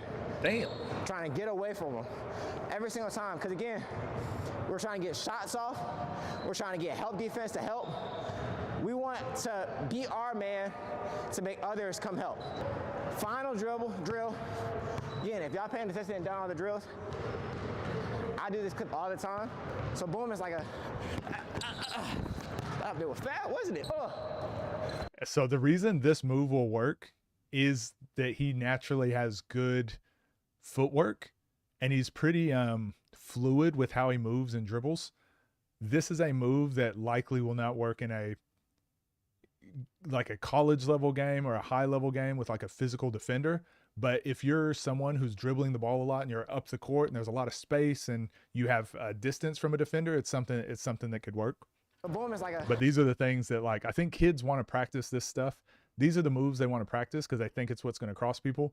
But how many videos have we broken down over on my channel and you guys have seen? If you want to cross someone, it's literally just going one direction fast, right? Just go one direction fast. Now the defense has to go that direction fast. Now you just change direction fast. Like, that's how you cross people. So it's not necessarily the move. Boom, boom, boom. It's not necessarily tween behind the back. It's just like get there quick.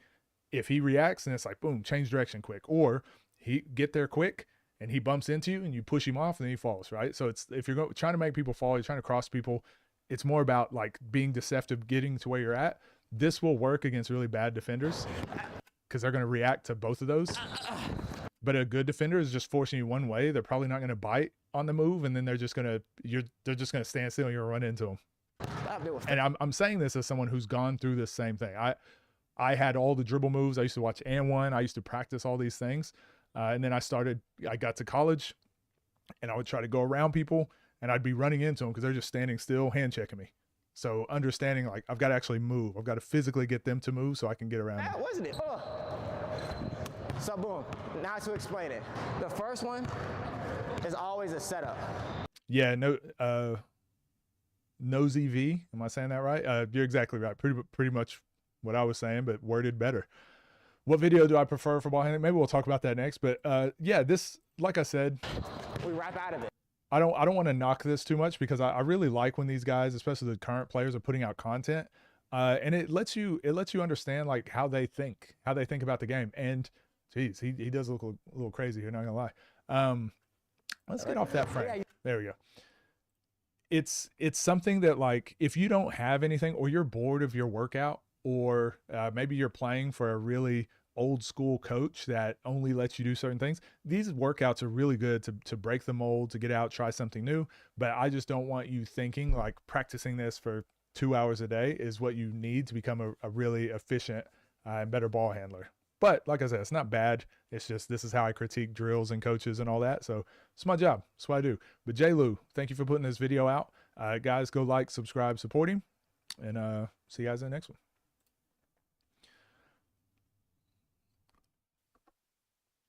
So yeah, not bad. Not bad. And it's what the kids like to do. That's what the kids are asking for. So I like that he put it out. And then we got this Darren Peterson workout next. I might just jump straight into that. But yeah, whoever said he looks like he's the type to do a Tekken dash cancel in real life. And then sure enough, there you go. Started dash canceling.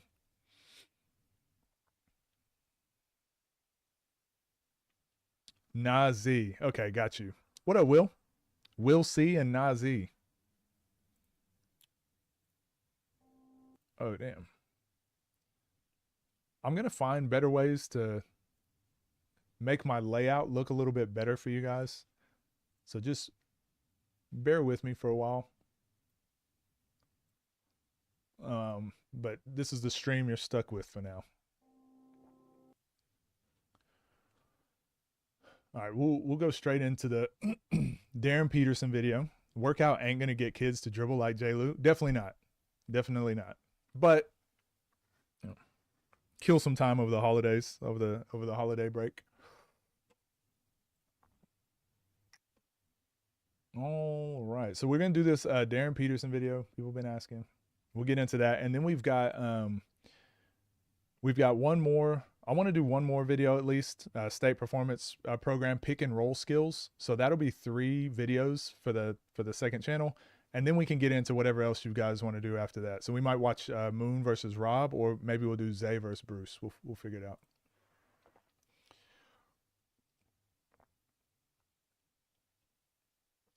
What's up, gang? Hope you're doing well.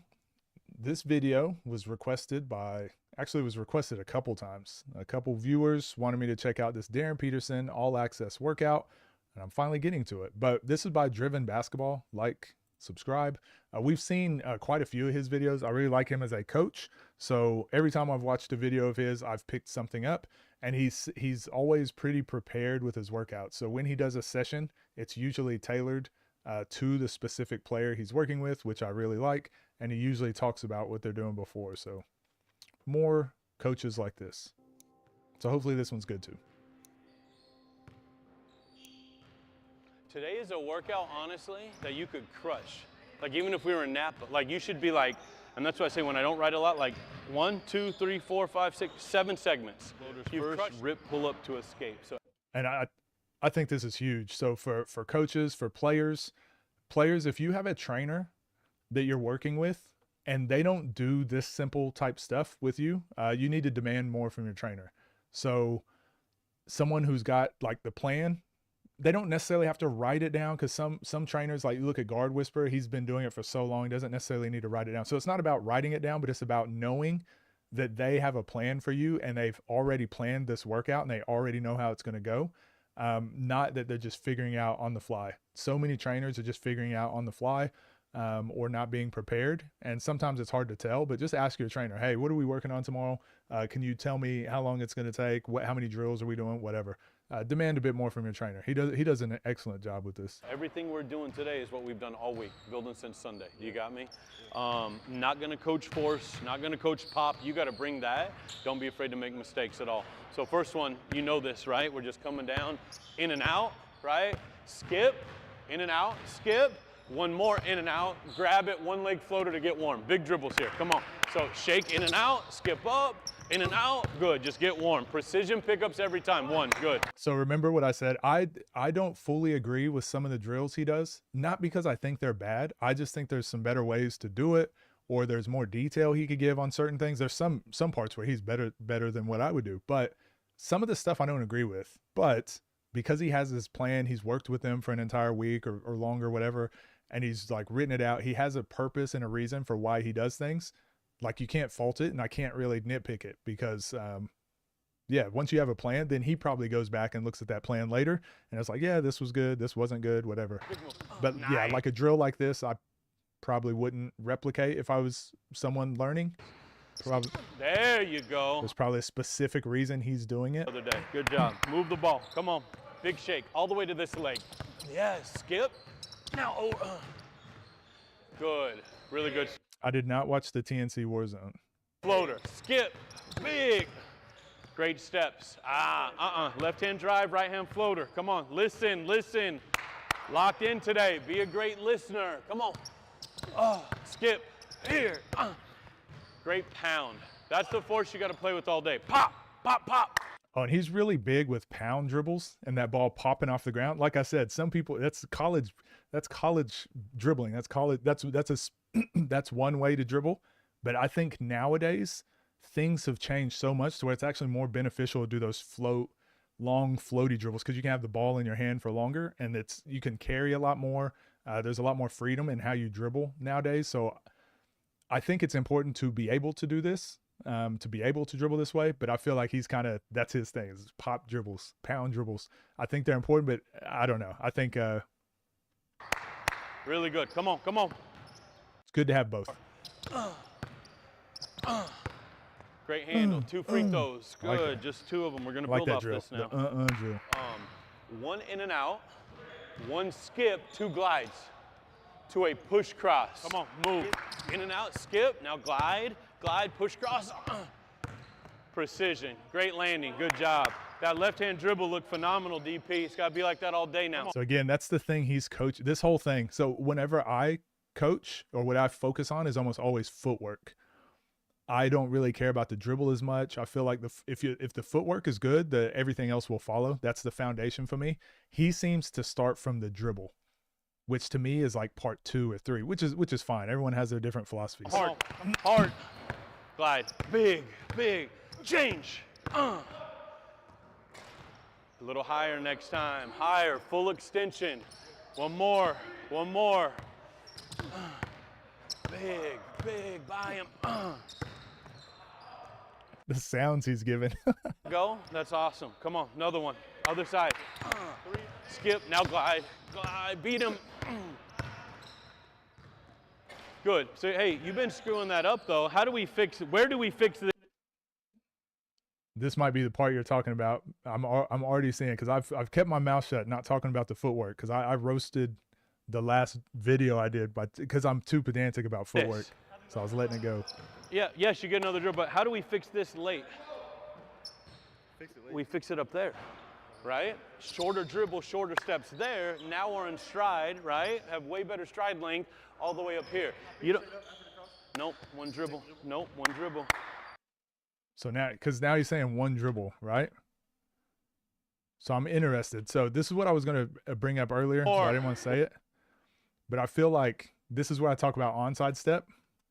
So he's doing the moon cross, but look where he's stepping. He's pushing off of this leg and then also stepping with that leg. I feel like pushing off of this leg and stepping with your left will cover more space, right?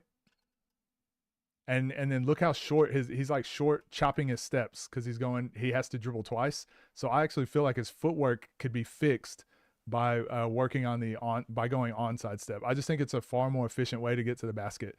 Again, should you be able to do both? Yes, but if you're drilling it and you're trying to get perfection, I think onside step is just so much more clean and efficient. And then if it doesn't work, then you have your extra dribble and extra step to work with. I think practicing 4 extra dribble and extra step all the time is just like reinforcing, oh, if it doesn't work, if it doesn't work, if it doesn't Difference work. how you're letting it go. That's awesome. Come on, another one. Other side. 3. Skip. So hey, yes, you get another dribble, but how do we fix this? Dribble shorter steps there. Now we're in stride, right? So now let's see if he fixes what he was talking about. You don't. Nope, one dribble. Nope, one dribble. Why are we taking that extra dribble? Yeah, but also we want to be able to absorb contact, right? Or take a bump or play through physicality. So all right, so he's doing it for a reason. He's doing it for a purpose, but that bump, then we're organized and coming straight up, straight through, right? We're not just playing off athleticism. Shake, glide, cross it, pop, pop. yeah, look at his short choppy step here. Because he's going crossover step and he's trying to get his dribbles right, he's actually not going to beat this defender. So what do we want to do with our foot? We want to get our foot past their foot. So watch, crossover step, and then look at this short choppy step. So he's taken 2 steps and he's still not past the defender's foot. Third step, he's still not really past his foot. And so, yeah, you got the dribbles right and everything right, but it's... Do you see how you took a shorter, sharper dribble there, and it fixes your He took a shorter, sharper dribble, but feet there. Come on, he that's also the took detail. 2 more. shorter, choppier steps. Now, be ready. Skip. Now go. Snatch it. Now shake him. Go. DP, that's I pretty. just feel like that's not going to beat any. I just feel like this is not going to beat any elite defenders. Right? Step. That's pretty damn good. Burst hard again. Come on. You got to burst hard every time. Big skip, though. Skip. Now turn. Play through the mistake next time. We ain't starting over. Play through the mistake. Come on. Everyone else wants to stop with mistakes. You don't. Play through them. Go. Snatch. Nice job. Hey. But here's the deal. Your warm-up is not a warm-up. You're sweating right now. It's full speed. It's what we're trying to get you ready for. Give me that ball. So right here. Okay, we're going to do it. We're going to make 2 each spot. Yes, short step pull-up. So first one is just rip 1 dribble. Boom, there. The second one you got to make is punch to an escape. What I want to see today, though, is no BS. None of this grab, kick, head. We ain't doing that stuff. Everyone wants these great moves, and it looks good on freaking Instagram or what. You got to do it with precision, though. You got me? Good. Short steps, hard. And then another thing I do, again, this is me specifically, not saying this has anything to do with his session. When I'm coaching players in this type of drill, if I'm standing still and then they make a dribble move past me, I'll just reach my hand across and I'll hit the ball. I'll just reach across and hit the ball and be like, dude, you're not going far enough. Because in a game, if I'm sitting here training you and I can just reach and hit the ball, what do you think is going to happen in a game when they're allowed to move, when they're actively playing defense? So I think this is the stuff I probably am a lot more pedantic on. And I think I don't think you have necessarily, I don't know why I disagree with a lot. I would love to have a conversation with him on a lot of these things, actually. Yo, good to hear, Stuart. We're going to check out one of those New South Wales videos in a second. Particularly details these coaches, but I can appreciate that he has his points of emphasis and consistent. Yeah, he's definitely consistent. Good. Short steps, hard burst. Beat him. Tough. Footwork's phenomenal today. Tough. Gotta be this locked in every single time. Go! Hold on a second. What are we doing, Darren? What are we doing with this onside step now? It's phenomenal today. What are we doing with this? We're not working on that. We're working on a crossover step, buddy. Really good. You gotta be this locked in every single time. What are you doing with what's this onside step doing there? Huh? How'd that get in there? We don't do the little onside step first. Crossover step. Cheating. Really good. Come on, go. So why is he covering more ground all of a sudden? Because he's going with his onside step first. This is what I mean with the footwork. This is the thing I see first when I'm watching players play. It's just like, where's your footwork? What's your detail on that? And it's the first thing I notice a lot of times when coaches coach, because they know what they want the outcome to look like, but they don't understand how to get there a lot of times. The really good players can just get it there. They'll just figure it out. But I think this detail and precision is what a lot of people are lacking. Dylan, how we doing? Woo! Shooter. Come on. 8 in a row. Let's go. 6 in a row. 8 here. You're going with that little onside step here. See, he wants to naturally step with that foot. Let him unlock it. Let him cover some distance. Let him go. Bang. Harder, harder, go. And then you can package all of his dribbles and moves and everything to go with it. So he's covering more distance every dribble. Yeah. Nice. Stay up a little bit, right? Because we're going right here. Yep. To the baseline. Go. Great. Hey, your rip and your precision's great. Step back instead because we have no space, right? Step back instead. Go. 10 in a row. Great job. I tell you too, and again, I don't care if camera's here or whatever, some people better be careful what they post out there because their workout is like guys like you, your freaking warm-up. Yeah. Do you got me? Come on. Right hand, go. Good. Especially with our right, we got to keep those, that foot. See it go in front of you a little bit? Shoot it, rip it, skate. Yeah, he's going onside step. So this is opposite of what he was teaching earlier. Phenomenal footwork. Way to shoot that thing. Let's go. Come on, killer. Come on. Like he's definitely stepping first with his onside step. So again, it's kind of like the Jlew video we were talking about. Jlew just dribbles. Doesn't know why it works. It just works because he's put the time in.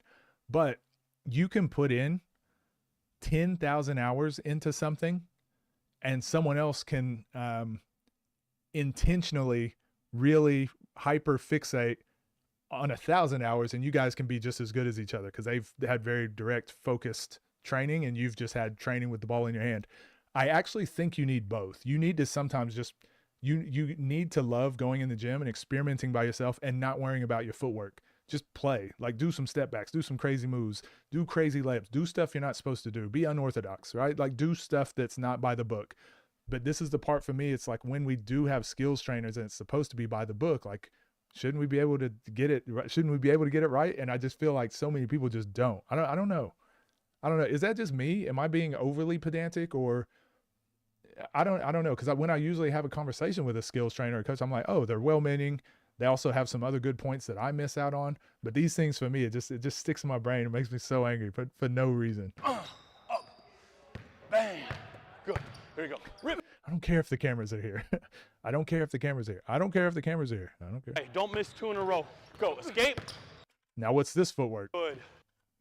What's this footwork Darren's doing? Now that's a split stance or a stampede catch, right? That's a little different. So I just feel like he's working on so many different types of footwork accidentally. And again, I know these details seem really small, but when you're trying to be intentional, watch where his feet move. So instead of standing and planting his left foot and then stepping with his right and then exploding out, which is what he's been doing the last however many times. And then earlier he was stepping with his left foot and doing a big crossover step to get his momentum. Watch what he does here. Which foot does he move first? Both. Goes into a stampede catch, right? So now he's stampeding, and this is how you should be attacking closeouts. I actually really advocate for this, but like if that's what we're doing, let's do it. That's what we're focusing on. Let's focus on that. So now he's pushing off his back leg. He should be getting, that's kind of like a dig step. So he's should be covering quite a bit of space. If he's intentional with it. Next one's in. We ain't missing 2 in a row. Arms got to move through, DP. Hard. Punch. Up. Good miss. But that should have been the first adjustment. What up, right? Eli? And then you make the next one. Come on, go. Go. No split stance. Now it's an onside step. Right? Onside step. So fully planted foot. But too, I love it because you're not afraid to fail. Yeah. 17 in a row, then a whole bunch of bad misses, or not even bad ones, but a whole bunch of misses. Figure it out. 1 dribble. 1, go.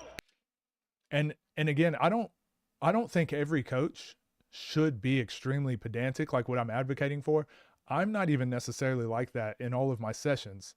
I'm just saying when this is Darren Peterson, cream of the crop, going to be #1 draft pick, most likely, or Debansta, but he'll probably be #1 draft pick. He's elite. I feel like these guys do need those details because that's going to be the level that they're scouted against. So what the defenders that they play against are going to be thinking like that. Oh, he likes to catch it in a split stance and go right. So they're going to start cutting off certain moves that you do. They're going to study these things and watch. So if you're aware of that as an offensive player, then you can practice the counters to it. Oh, I can practice the jab and go. I can practice the stampede catch and shot. You can intentionally come up with the solutions to those problems. Here we go. One more. Right above the rim. It's where you hit a game winner the other day. Perfect. No legs. First one, 2 in a row. First one. Way to be locked in. There we go. Step back. And you, like you're freaking these dudes that have been there for a while, right? Like I'm talking NBA dudes who've been there for a while. But man, when you get there, that's why I said Darren Peterson with Kobe level footwork. Exactly. And that's who people compare him to. They compare him to Kobe Bryant as an athlete. So that's why I think it does pay to be that pedantic with these players. Can't miss 2 in a row, because usually if you make that next one, what happens? What you mean? Like 7 of mentality. Well, you got to get to the point where like, next one's in. Yeah. When you are. You shoot, I start it. Here we go. Good. Come on. So then this stuff too would matter, right? When we watch Guard Whisper, he's on top of all these things. That's why he's one of my favorite trainers. We're going to watch one of his videos in a bit. 3 in a row. But even the shooting here. So I always try to get people to be aware of what their feet are doing. Again, most people just shoot. And if you're an elite shooter already, I typically won't work on it too much. But again, I'll typically coach for the level that you're trying to get to. This guy is trying to be an all-star in the NBA, in the league. So I would be saying to him, hey, be very aware of how you're stepping into your shot. What are you doing? So he goes right foot first, left foot planted. Now he goes left foot first, right foot first, left foot planted. And he's kind of consistent with it. Get hot. Let's see if he stays. Good. I love how you're sitting down. But in the corner, I typically tell players in the corner, right foot planted. Right foot planted, and stand at a spot where like you're not going to step out of bounds. So I like to plant 1 foot. That way you can step with your foot still planted, not step out of bounds. That makes sense. So I would check where the corner is. I would check where the sideline is. I'll get my pin here, and I typically advocate for let's plant your right foot here. That way your left foot can move or whatever on the catch, so you can catch, and then you can get your left foot back where it needs to be and shoot. But your right foot doesn't move, so that way you're not stepping out of bounds. Whereas a lot of players do what Darren's doing right now.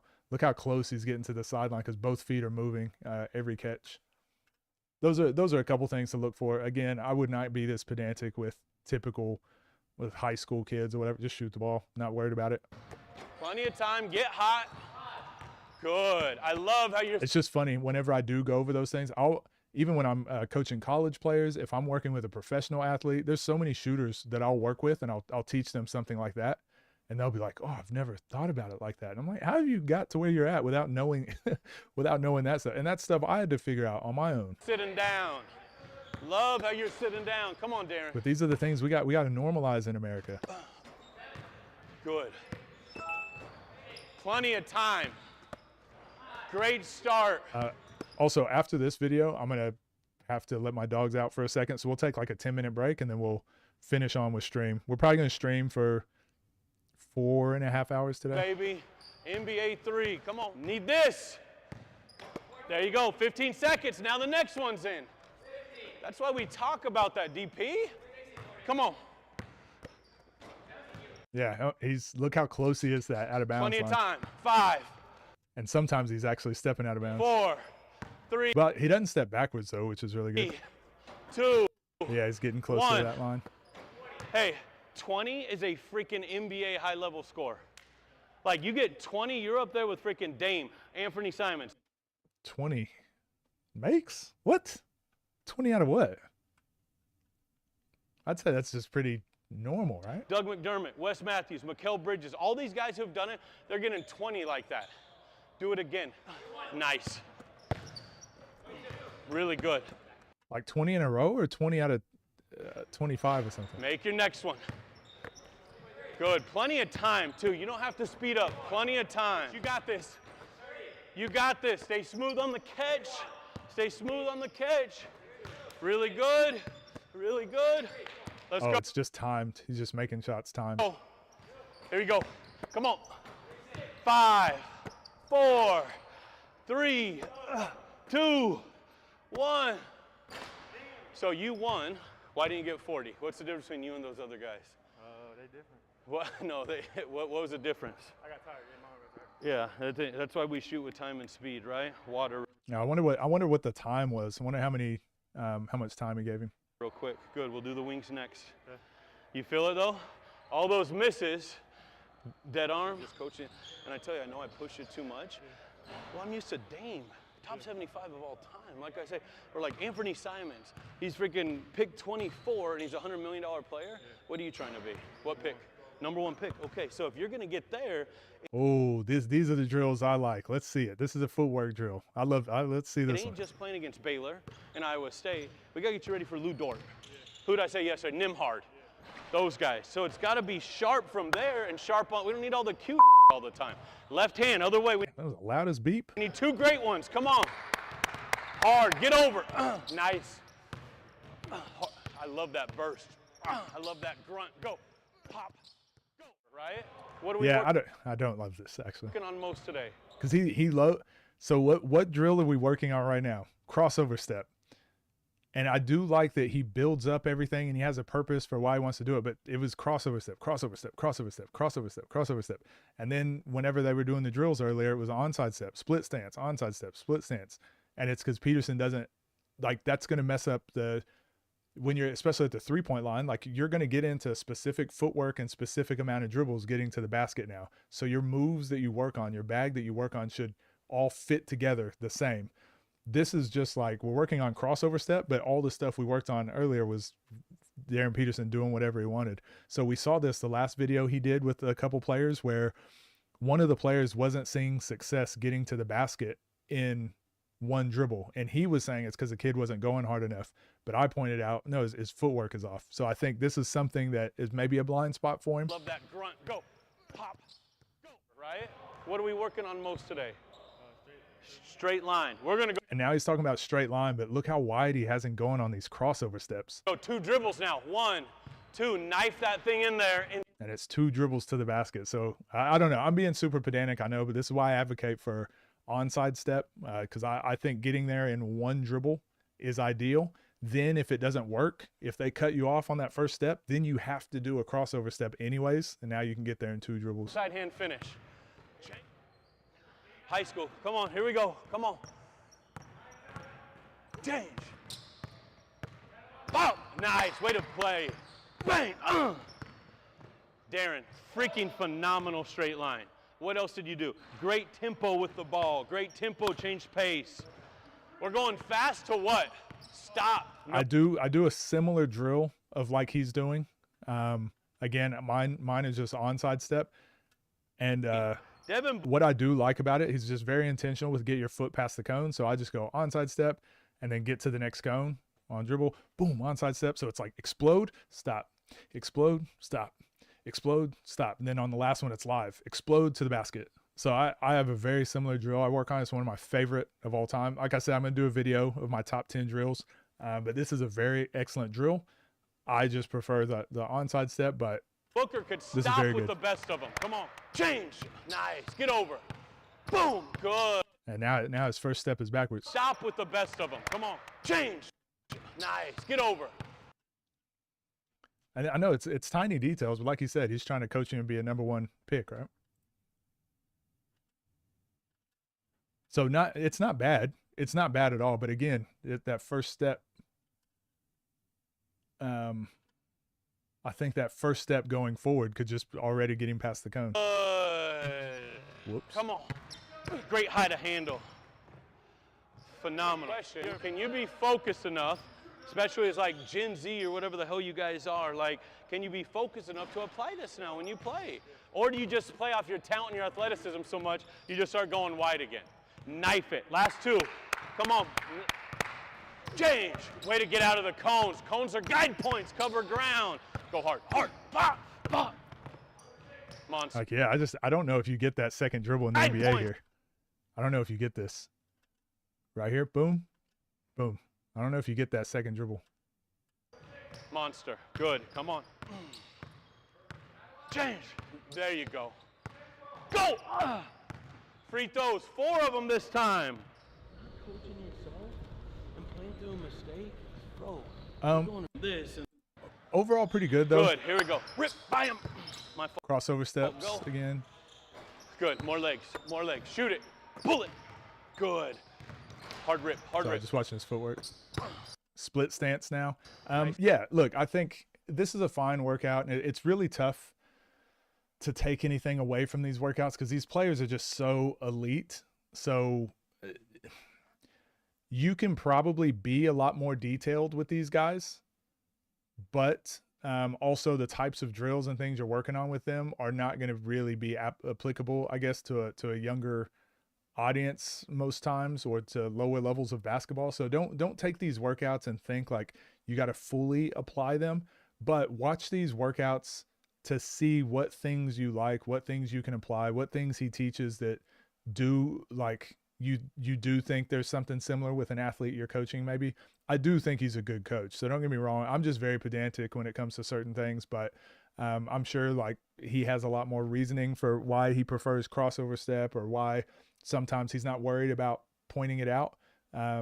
Whereas I'm like, oh, you should be doing it every time. So I'm sure there's reasoning behind it, but yeah, go support Driven Basketball. I think he's good overall. And he must be good. He's obviously working with top athletes, right? So yeah, anyways, see you guys in the next one.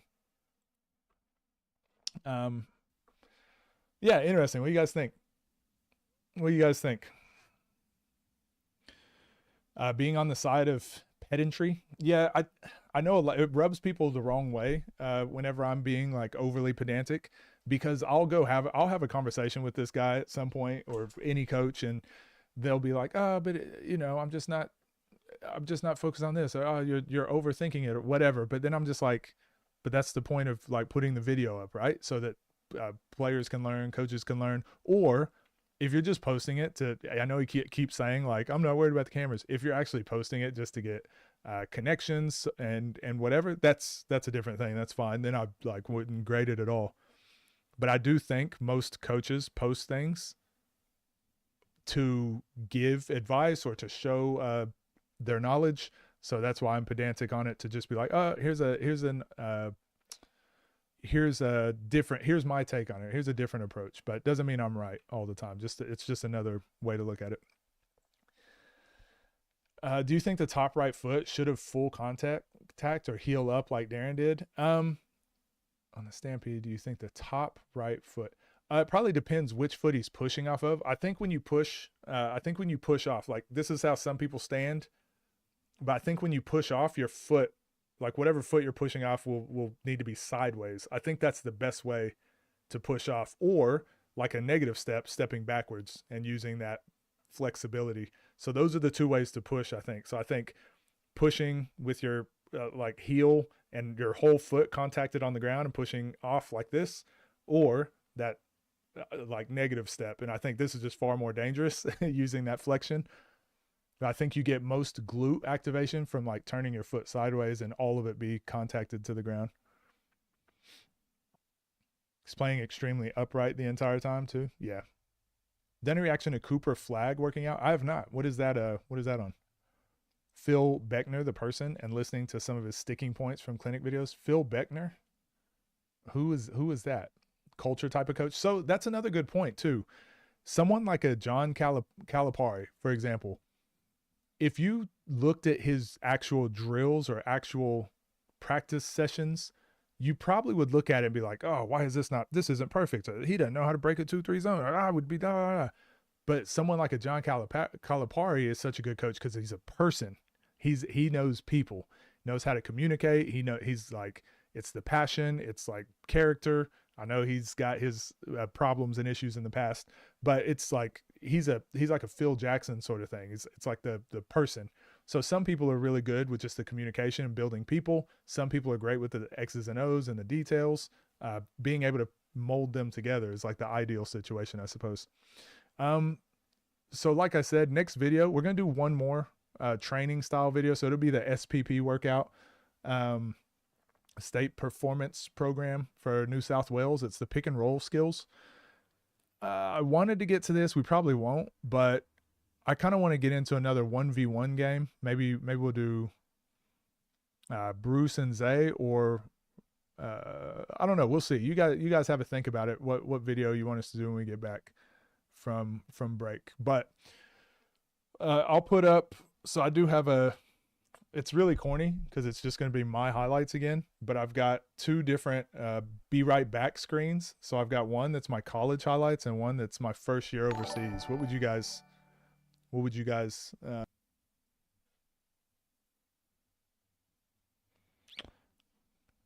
Are we back on?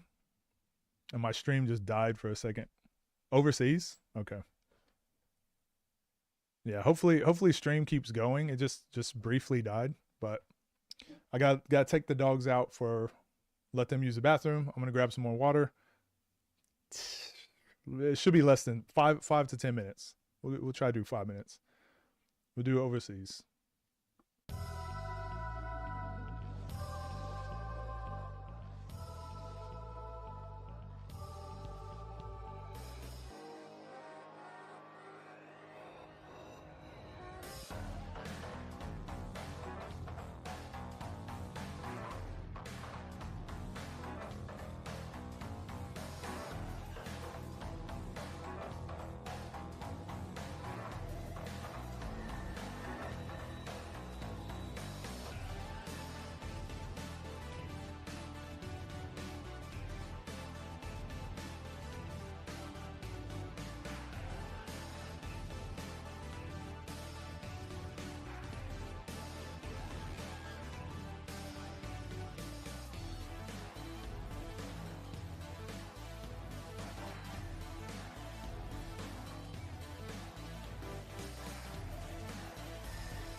Oh, I'm muted. All right, glad I didn't get into anything important. I was just about to tell you guys something. Thank you. So I was watching that just as I got back. Did I go deaf? No, so I was going to tell you guys. So since I've been on YouTube, there's been a lot of people. I was watching that clip, and it just reminded me. A lot of people were talking about like my career or where I've played or whatever. That I always prided myself actually on being like underdog and like coming from nothing. So I take pride in that. That level is like one level under the top level in Australia. So it's just like second division. But I only got over there just like luckily. That one of the players that was on that team, he was my college teammate, and he graduated the year before I did, and they actually had import scheduled to come out and play, and their import ended up like just not coming out. So he gave me a call and was like, hey, like they're asking for an importer if I know people. So I was like, he was like, do you want to come out and play? And I was like, not really. Like I just graduated as well. And I was just happy like that I had my college career, because I think I told you guys the story. Like I wasn't going to play anymore in college, but I ended up finding a place. I only played for 2 years, but I found a place. Played my junior year, played my senior year. Was really happy with my career, and that was like good enough for me. But then I got that call to go overseas, and I was like, look, maybe I'll give it a try and just see if I like it. But I ended up getting over there, and because they had already had their plans for their other import. And they knew nothing about me. He just said like, hey, just come out and play, see if you like it. And if you don't like it, you can go home. The deal was though, I didn't get paid. So I didn't even get paid my first year overseas. So technically it's like, is that pro? Is it not? I played for free, and I made money by coaching. I did some coaching, but also I was working full time whenever I was over there. So you're allowed to work for 3 months on a working holiday visa. But only 3 months, and then you have to go do something else. So I worked for 3 months. The first 3 months I was there, I was working full time, but I was competing in the second league with players that were doing it full time, and I got runner-up MVP that year. So for me, I actually take pride in that, and it's something I wear as like a badge of. I've always had a chip on my shoulder. I always prided myself on being an underdog. Like grew up like single mom.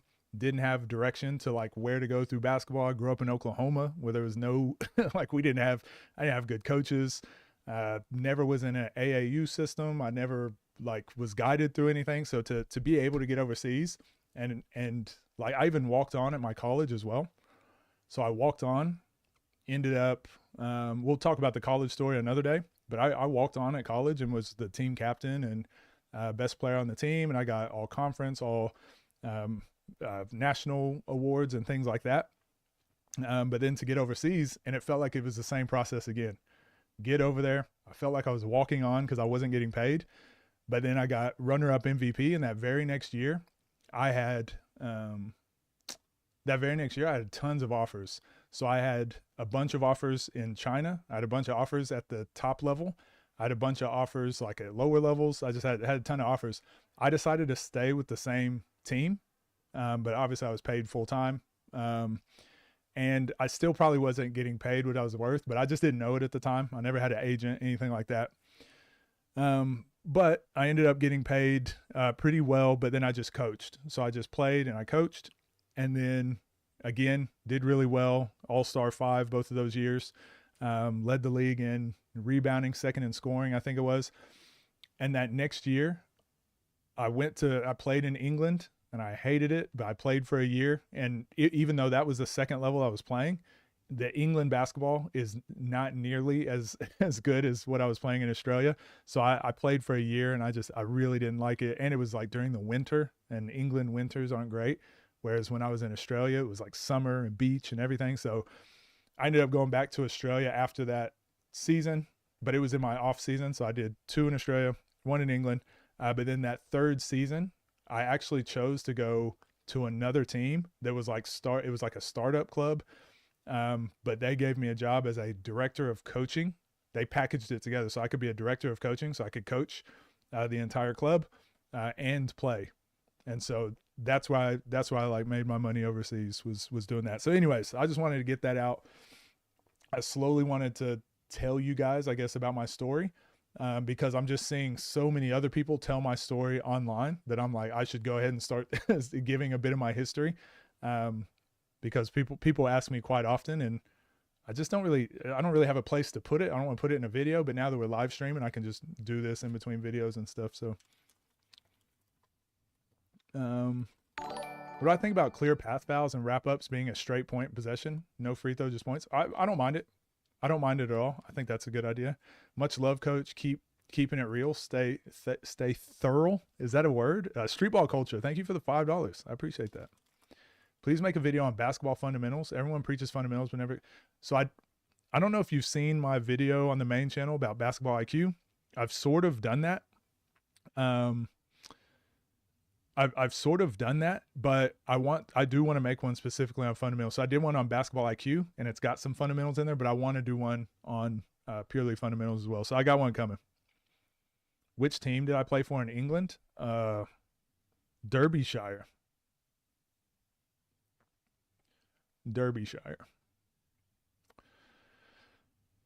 Le GM type energy? Yeah.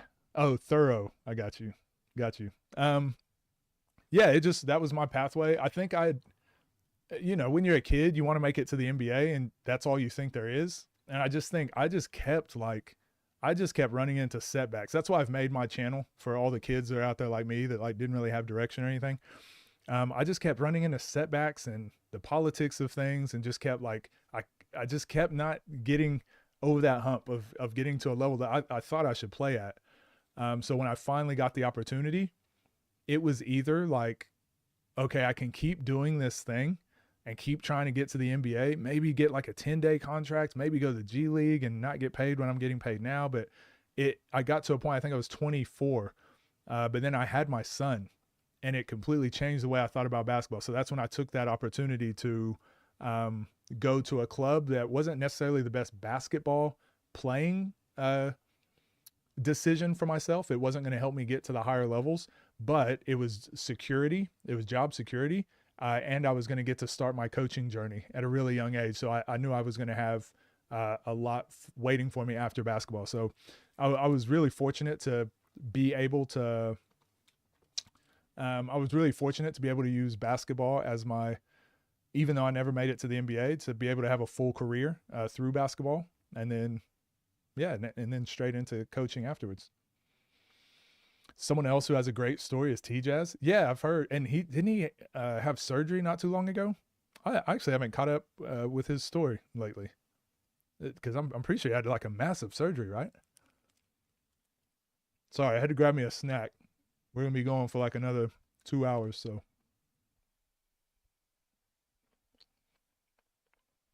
But yeah, maybe one day I'll give like a fuller, I'll talk more about my basketball journey and stuff, but that's why I like the sport, because I feel like the more people I meet, the more people that have like stories similar to mine.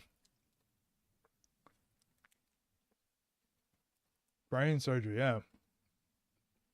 Second time? Man. He's going through it. Scar versus Jlew. What up, Davian? Am I saying that right? You just ate too? Got a pizza? What kind of pizza? So I've got one more video that I have to get through that's on the plan. And then whatever we do after that, I'm not worried. I've got a bunch of examples. I've got a bunch of videos I'm happy to cover that's already here that we can run through, or we'll just do whatever pops up. But I definitely want to do this video next. And then we'll get into some more, just whatever we feel like, whatever keeps the vibes vibing. Pepperoni. A lot of people don't like Papa John's. I actually really like Papa John's pizza.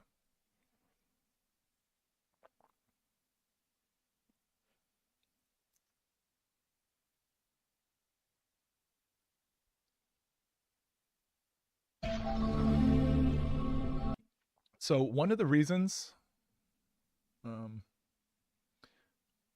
actually, maybe I'll start the video first and we'll talk about some of this. Do I have a stream schedule? So I'm just now figuring it out. This is only the second stream. My hope, don't quote me on this because it might change. My hope is to just do this every day.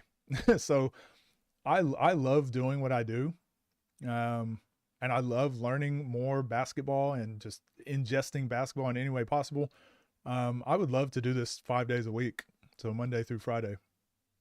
But tomorrow I've got coaching calls during the day. So I may do, who quit? What you mean? We may do, what do you call it? I might do a night stream. I might do a night stream tomorrow, and we'll see how it goes. Do evening time and do a little bit shorter of a stream. I don't know. We'll try and figure out times that work, but I want to do this 4 to 5 days a week. Could react to the infamous TNC 3v3 live, this live. What is the TNC live? It depends. If it's a video that's out there publicly, I don't see a problem with it.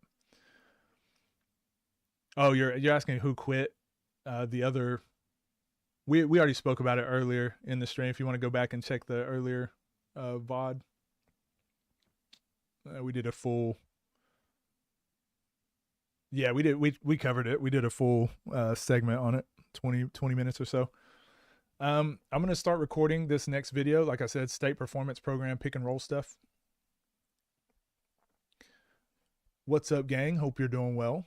This video I've been wanting to cover more of, the Basketball New South Wales. Go like and subscribe. I really like what they're doing, putting their videos up, but I've said this before, the state performance program, the idea of how this runs is just something I wish we had in America, but it's where the best kids in the state, so New South Wales is Sydney, like Sydney, for those of you that don't know, is in New South Wales. All the best kids in New South Wales will go to this one place and practice together, and then they'll go back to their clubs and play their game. So that would be like in America, all the best kids in California would get together, train together once a week, twice a week, something like that, and then go back to their high schools and do their normal stuff. But once a week they would all get together. So they would learn what the state is teaching at the highest level. Then from the state, you would have your national team. So then those best kids from the state teams, say one kid from each team, would go train all together at the national level, and they would be taught what the national team is teaching. So the way this is taught top down really helps the continuity for the whole state of for the whole country of Australia. And here in America, everyone's just like, I don't know, do your own thing, I guess. So I wish this is something we had. So you usually see a lot of good, pretty good drills and pretty efficient coaching in these sort of things. So just know all these kids aren't necessarily on the same team, and it might be a group of like 3 boys, 3 girls, or it could just be whatever. So, but this is pick and roll stuff, so let's get into it.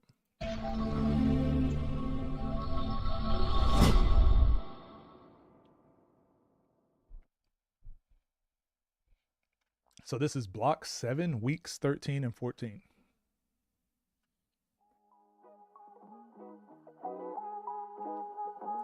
Right elbow, right hand. So obviously just a workout. Let me turn this down because that's loud. Oh yeah, there's no talking on these, so I might as well just. I might just mute it anyways. Yeah, I might have to mute it just in case. I don't know if it's copyrighted. But one thing I like about this, now I know a lot of people are going to watch this and be like, they're not going full speed, or this doesn't look intense. But again, this is just like a warm up. But oftentimes when you're doing these drills, like again, this is, 1, 2, 3, they got 4 boys, 3 girls. They might be different ages. They're all on different teams, but this is just a way of like, everyone's going, no one's waiting around, right? This is the parts of the workout I like. Now you can make it as intense or do different stuff as much as you want, but take the concepts or how they organize or how they get into their stuff. That's the part that I want you to learn from these types of practice sessions. So it's right hand. So this is probably something they work out with every time because they call it Hawks layups, but left elbow, left hand. So it's just be specific, get through these. Everyone probably goes 2 makes or 3 makes or something. But it's just like a quick way to get through warm-ups. Bunch of different finishes. You see they're finishing off different legs and different hands. Now they're jump stop, step throughs. But think about how we do 2-line layups. So we'll have one person go, one person rebound, then throw the ball, and then go stand in the back of a line, right? So think about how many coaches do 2-line layups still to this day. And it's like, no, we can just do this. Like we're going to get way more reps. It's just going to be a warm up. Let's get through it this way.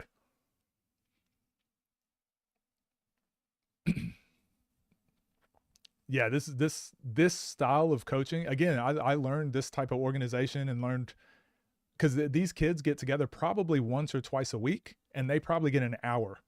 So if these kids are training to compete at a state level, at a national level, sorry. So they're going to be competing against the other best players from across the nation. So you get an hour with these kids. It's like we can't waste time in 2-line layups. Like we got to move on. We got to get into this next thing. We got to get reps. So this style of coaching is really good for teaching coaches how to be efficient with their time. And there's probably 1 or 2 coaches here, 1 or 2 coaches coaching at a time. So oftentimes you'll get half of the kids will be on one basket, the other half will be on this basket, and it's like reps on reps. So left hand floaters. And again, you can be very detailed, very pedantic, but again, that was the warm up for them. So as I always say in the workouts, I'm like, warm ups to me are just whatever. Like I'm not too worried about warm ups. These are really good. I typically do this where you got to catch it. You got to catch it and then take a bounce and throw it back. But this is that dexterity stuff I spoke about earlier. So remember how we were talking about Jlew and becoming a better ball handler? The stuff he was doing is fine, but it's going to take you hours to get the same improvement of like, do this for 5 minutes. Your brain's going to be fried.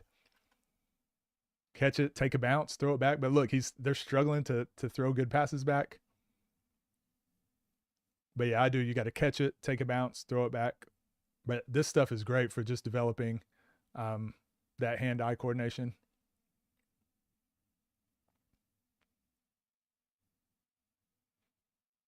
And again, no kids sitting out, right? The coach doesn't have to yell and point every single drill. Like it's reps. Like the coaches aren't sitting there and talking forever. It's just like, hey, let's get through our hawk layups. Hey, now let's get into our get a partner. Let's go through our 2-ball stuff. Like you can just get through these so quick, so many reps. It's just such efficient coaching. And it's just, I really wish we just brought this to America. Cause I think once coaches see this stuff, they like it. And they're like, oh, this is I can get through way more stuff like this. And the coach has to do less work. You just got to be more prepared. 2-line layups and get to 30 in a row. Yeah. There's a school I've worked with and they do 3-man weave and have to make 20 in a row twice before practice starts basically. And that's 30 minutes. Suffer from having an abundance of resources at times. Like I agree. Ball is life, release Bijan. Ooh. Damn, I don't know if I can react to it on stream. I kind of want to, and then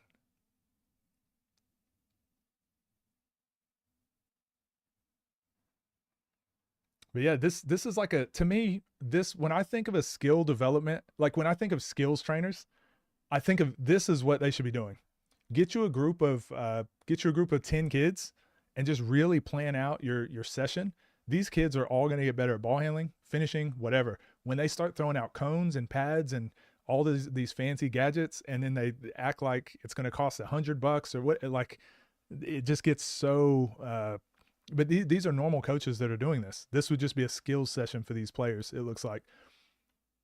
So because you don't have 10 boys where you can do some 5-on-5 stuff, the necessity here is, we've got to do a lot more skills training when we're together. And it's got to be training that works for everybody because they're all on different teams. There's some boys, there's some girls. When I was in Melbourne, though, the difference was Basketball Victoria has won gold like almost every year for like 20 years or something. So when I was working with those kids, and we probably had 15 boys and probably 12 girls every session. So we were able to do 5-on-5 stuff both times. So we had 2 courts, we had 5-on-5 stuff, but we mixed the kids together a lot because we did a lot of this style training just for the first 20 minutes, 30 minutes to get a bunch of reps and skills. But then we would get into the offense, the transition, the defense, all the different philosophies of what the kids were learning. It just will come down to what you have, and as a coach, you kind of got to work with what you got.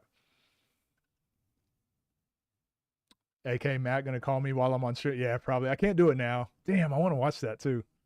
We'll watch a different game. That's all right. So yeah, just like these kids are getting a rep every 15 seconds rather than 2-line layups. You stand in line for like a minute and you shoot 1 layup, and then you go rebound. You stand in line for another minute. Oh, pick and roll reads and finishes. Oh, he's talking a little bit. Hold on, let me turn that up. This is what I was wanting to get into. You want to separate quickly and roll or pop. I'll tell you what you're doing. And then Rain is attacking the elbow, or I'm going to tell her what to do as well. While she's coming to screen, I need you to jab, baseline to reject it, then hamstring the back pocket. I need to get my foot next to mine. Look, he's being very detailed with what he wants. So he wants to jab to set up the defender, crossover step. But again, he's teaching steps straight past their foot. I just think these types of details are so good. He's probably going to coach this session or this section with the girls, while the boys are probably going to do that down on the other end. But the reason I like these, so this coach right here, he might not coach any of these girls. He might have a different team that he coaches. The other male coach that we saw earlier, he probably coaches a different club or different set of kids too. But they're both in the state program, so they'll come together and do this session, and then all those kids come together. So the coaches, instead of being like, I'm the head coach and I do everything, and the assistants just stand there, it's a lot of collaborative coaching, so you're getting to learn too. So it's like, hey, can you take the pick and roll section? Jeff, you're going to take the warm up. It's like, Mike, I want you to do this. So each coach kind of has ownership of one section, and they lead it, and everyone does it. So it teaches the coaches how to coach. They get feedback from the other coaches. It gets you familiar with drills, but then you learn someone else's sort of drills. It's such a good environment. Yeah, ball handling gloves. Now they're rejecting the screen. Again, I don't know if I can play the music. Yeah, so it's just teaching different reads out of the pick and roll now. And again, look, there's 3 players. No one is sitting off in this drill. Watch this. This stuff is just be more creative when you're coaching, please. So one of them gets to drive and shoot. The other one gets to pop, catch and shoot, and then they rotate. So now you're the passer and screener. And they're not position focused, right? There's not just one screener. There's not just one point guard. There's not just one off-ball guard. They're all playing every position. This stuff is gold. We need this more here in America. And this is the stuff I preach, that I wish we did better here.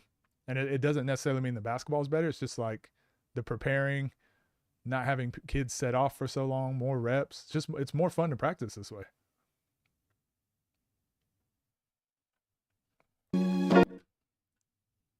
So now the coach is getting involved and just giving them different reads probably, so hedge sometimes.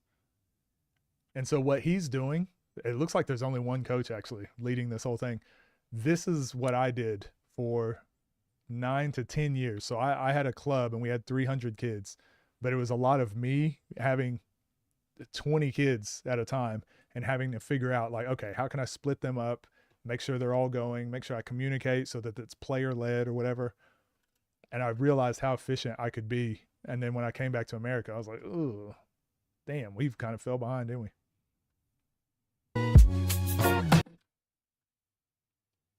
But yeah, it's nothing too intense. You can make it as intense as you want. You can make it as, they're talking about the rescreen now. You can make it as intense as you want, but this looks like maybe they're just going through their reads, and then they'll probably end up playing live, if I had to guess. Oh, coach getting after it.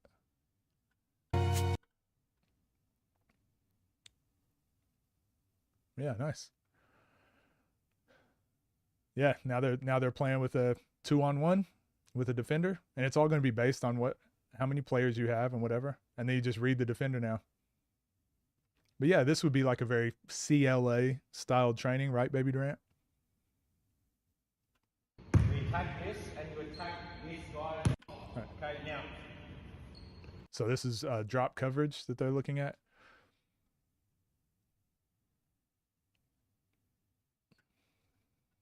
attack this and you attack this guy in the center. Now, Riley, you go into space and then August, you've got to engage him. Might be pocket pass, might be long pass, or if it keeps going back, shoot a jump shot. But again, he's just teaching it. He's teaching it to both sides at the same time and trusting the players to go off and organize. Again, you have to build that culture to be like, hey, player led, I'm going to show it and you got to go over there and organize. And you got to start developing leaders. Hey, I need someone to get everyone in their spot. Let's go. Girls down there, boys down here. Get them to like player lead a little bit, self-organize. That stuff is so good. 2 reads of the hard show. All right, so throw it. All right, drag it, August, drag it up. Riley rolls, hook pass. All right, go again. They do a cracking job with the hard show, so he can leave a little gap. If you've seen on my Patreon, I kind of showed some of these too, how you can do this with like a little bit higher level players, how I build it up. Split it both. Bring even this side. You're in whatever coverage you want. Now, really, you've only in the middle pick and roll, you've really only got drops or like a flat show. Now, so screen. If I'm going like a show, okay, hold on. I need to make sure I'm in line with Riley's shoulder and I'm coming across the. This is very good. And now you can teach the defense. You teach the offense, how do you beat it? How do you score? Then you teach the defense how to stop it. Very good. So when August comes, show across the floor pretty wide. Otherwise in the drops, screens him, and then I'm just here, stay between ball and basket until you get back in front, and then I go back to my goal. They're really the only 2 coverages. Flat. And this stuff is fun as a kid. This is fun to do 2-on-2 like this. But isn't it funny? We watch a lot of 2-on-2s, and I'm like, man, why aren't they just doing this? Why aren't they doing that? It's because, again, hadn't been taught this stuff.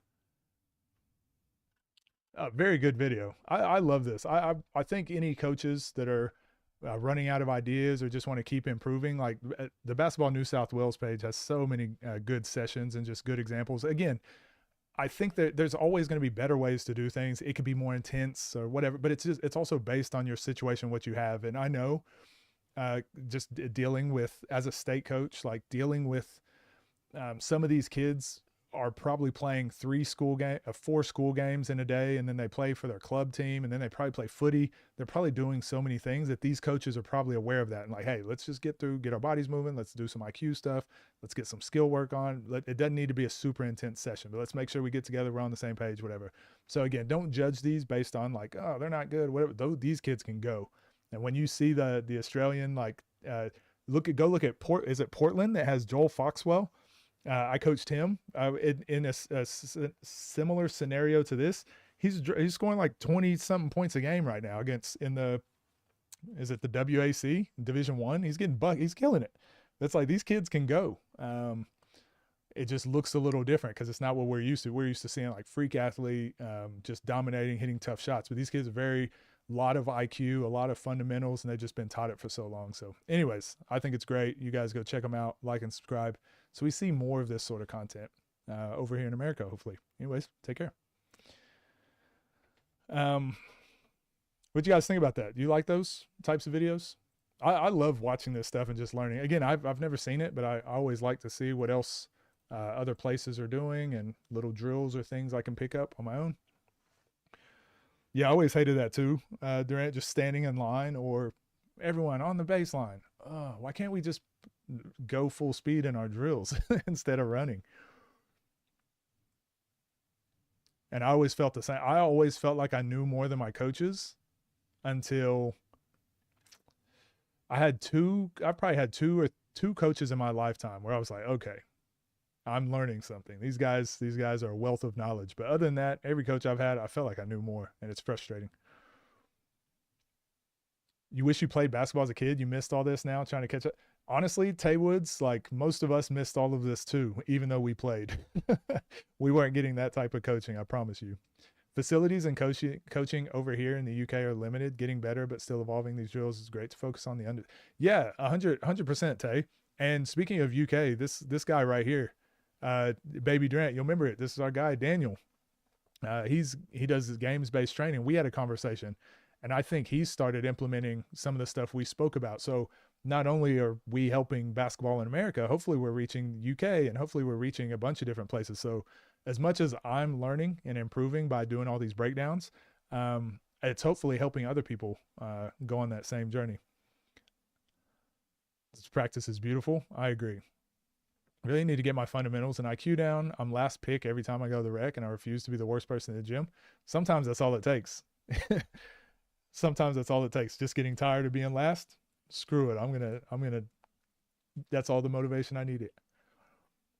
Okay, so cheese queso.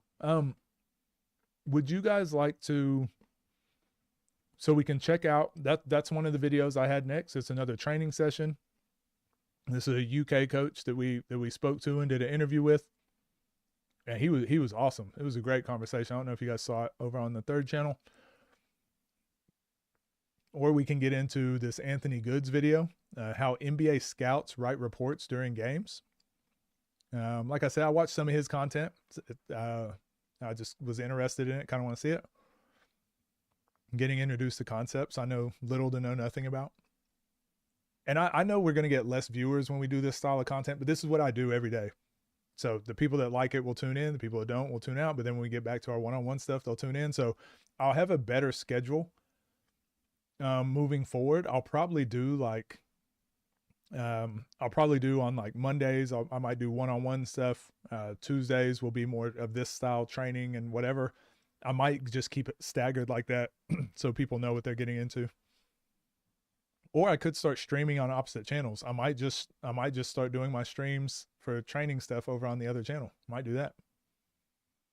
But I kind of want to keep all my streams in the same place. So people that do enjoy all of it can just, they know every single day, they know where to go to check me out. 3 minutes long, and it was way more valuable than 95% of trainer I'm telling you. And that's why I always say skills trainers aren't real. Like, yes, I know that there are people that do just skills training, but you saw that video. Those guys are just coaches. They just coach teams. And it's like, you can coach skills and coach a team at the same time. You can do both, and you can be very efficient doing it that way. I have a great set three, but my form is different off the dribble. That's normal. No, that's fairly normal, Mouse. Not many people have the same set shot as they do jump shot. I'm a huge example of that. My set shot was elbow straight, tucked in under the ball, keep everything straight, shoot through my hips basically, and then off the dribble, my elbow out. It didn't matter. It was just whatever. NBA scout video looks cool. Yeah, we might check that out then. Butterfly effect. You're right. Didn't even think about that with Daniel being in the UK. Yeah, and I think it's great. Like, I think it's great having these conversations. I think we just need more of this, more communication, more open communication.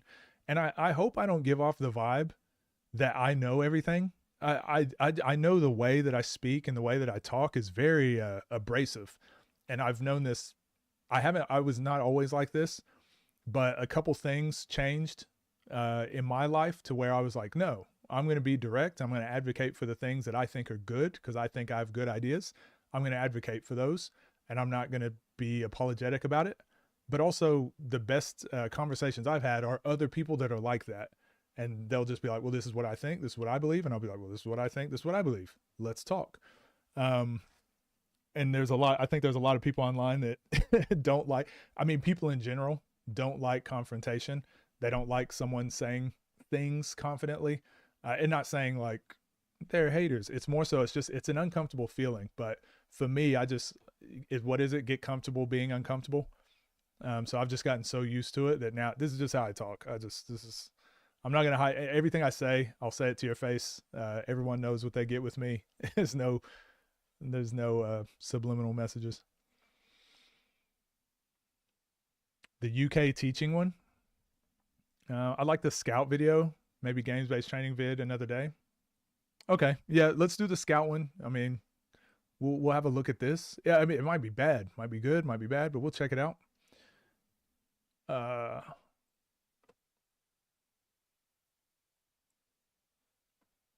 But me and him started our channel. Today I'm going to show you how scout. I think me and him kind of started our channel around the same time. So my main channel, the mid-range. So I was watching a lot of other basketball channels, basketball adjacent channels, just to see what they did well, see what was good, see what I was kind of competing with. And his was one of the first channels I found. Although I don't think his stuff is not perfect. It's not perfect yet. but I think the concept is really cool. So he was a former NBA scout. And again, I take people just at face value. Like, I don't know if he was actually a scout. I don't know if he says he was a scout and is just making everything up. I don't know, but I also don't care. I don't really care. I know there's a lot of people. I've just seen some comments in his videos where people are like, I've never heard of this guy or whatever. I hate that people hyper fixate on people's resumes too much. I just like the ideas of his videos, and and some of the stuff I've watched, it's pretty good. So I can't tell if he's a scout or not a scout, but he's got great ideas, and he's making a video that communicates those ideas well. So I like it. So, I've got to unsubscribe first. Hold on. No, I'll leave it. All right, let's get into this video. Like the continuity aspect of some of your vids. So this is like keeping track of Daniel's code. I know that's what I'm hoping you guys can understand that I'm learning all the time too. So I definitely don't want to think that I'm teaching everyone. No, I'm learning. I just hope you guys are learning as I'm learning. I want to show the process of what it takes for me to learn, improve, because there's nowhere to go online to learn basketball. So for me, now that I have the time, you guys have jobs, you're doing things. Now that I can do this full time, like, might as well take you guys on the journey too, so you don't have to do the work. Coach live streaming. What up, Tyler? How we doing? What's up, gang? Hope you're doing well. This video, I wanted to check in with Anthony Goods. He's a former NBA scout, I believe. Don't quote me on that. But how NBA scouts write reports during games. Luka Doncic film study. Former NBA scout. Better not be lying to me, Anthony. Anthony Goods. Anthony Bads, if you're lying. But we'll check this out. I like some of his videos, and the ones I've seen anyways, and it just gives a different perspective. He's done a couple covering contracts and things. So yeah, go like, go subscribe, go show some support. Today I'm going to show you how a scout takes notes during a game. We're going to treat this like I'm in the stands watching one player, and we're going to start building a scouting report off of one quarter. You're not going to get the full life story off of one quarter, but you will get to see the process. What gets written down, what gets ignored, and how reports start taking shape. Today we're going to watch the first quarter of a Luka Doncic game the year before he got to the NBA. Man, he looked so much more explosive when he was younger. I say younger, he's like 17. I'm Anthony Goods, former NBA scout. You already know what we're doing today, but before we get started, I'm going to walk you through my setup. But keep in mind, every NBA team and every scout has a different process. I write my reports in the Notes app in the iPhone. Makes it easy to recall and search from your iPhone or your laptop. Before the game starts, I like to prep the written sections and divide the report into sections. Physical is for the body and athleticism. Offense is what happened in the game offensively. Defense is what happened in the game defensively. And conclusion is final thoughts. Nothing crazy, but this is the structure that we build the reports. Now that we set up, let's get to the game. So first play of the game, it looks like they're running a post-up action for him. I guess I could just pause right here, but normally what you do is you like to do a little research on both teams. If I'm scouting Luka individually, I also want to know, something about the other team as well. And what I can see here is he has the best perimeter defender guarding him right now. And he's being top locked. So how does he deal with this? Does he seal in the post and they throw it over the top? Do they just run through their entire set like they're supposed to do? So as he scores on, oh yeah, look to score. Again, this is a Kobe thing that I learned. This is what I like to look for. I'm sorry, this is not my video. I'm not supposed to be breaking this down, but I'll try to stop after this. But when I'm watching, I like to look at these things. If he's a scorer, is he always looking to score? And that's like I said, I learned that.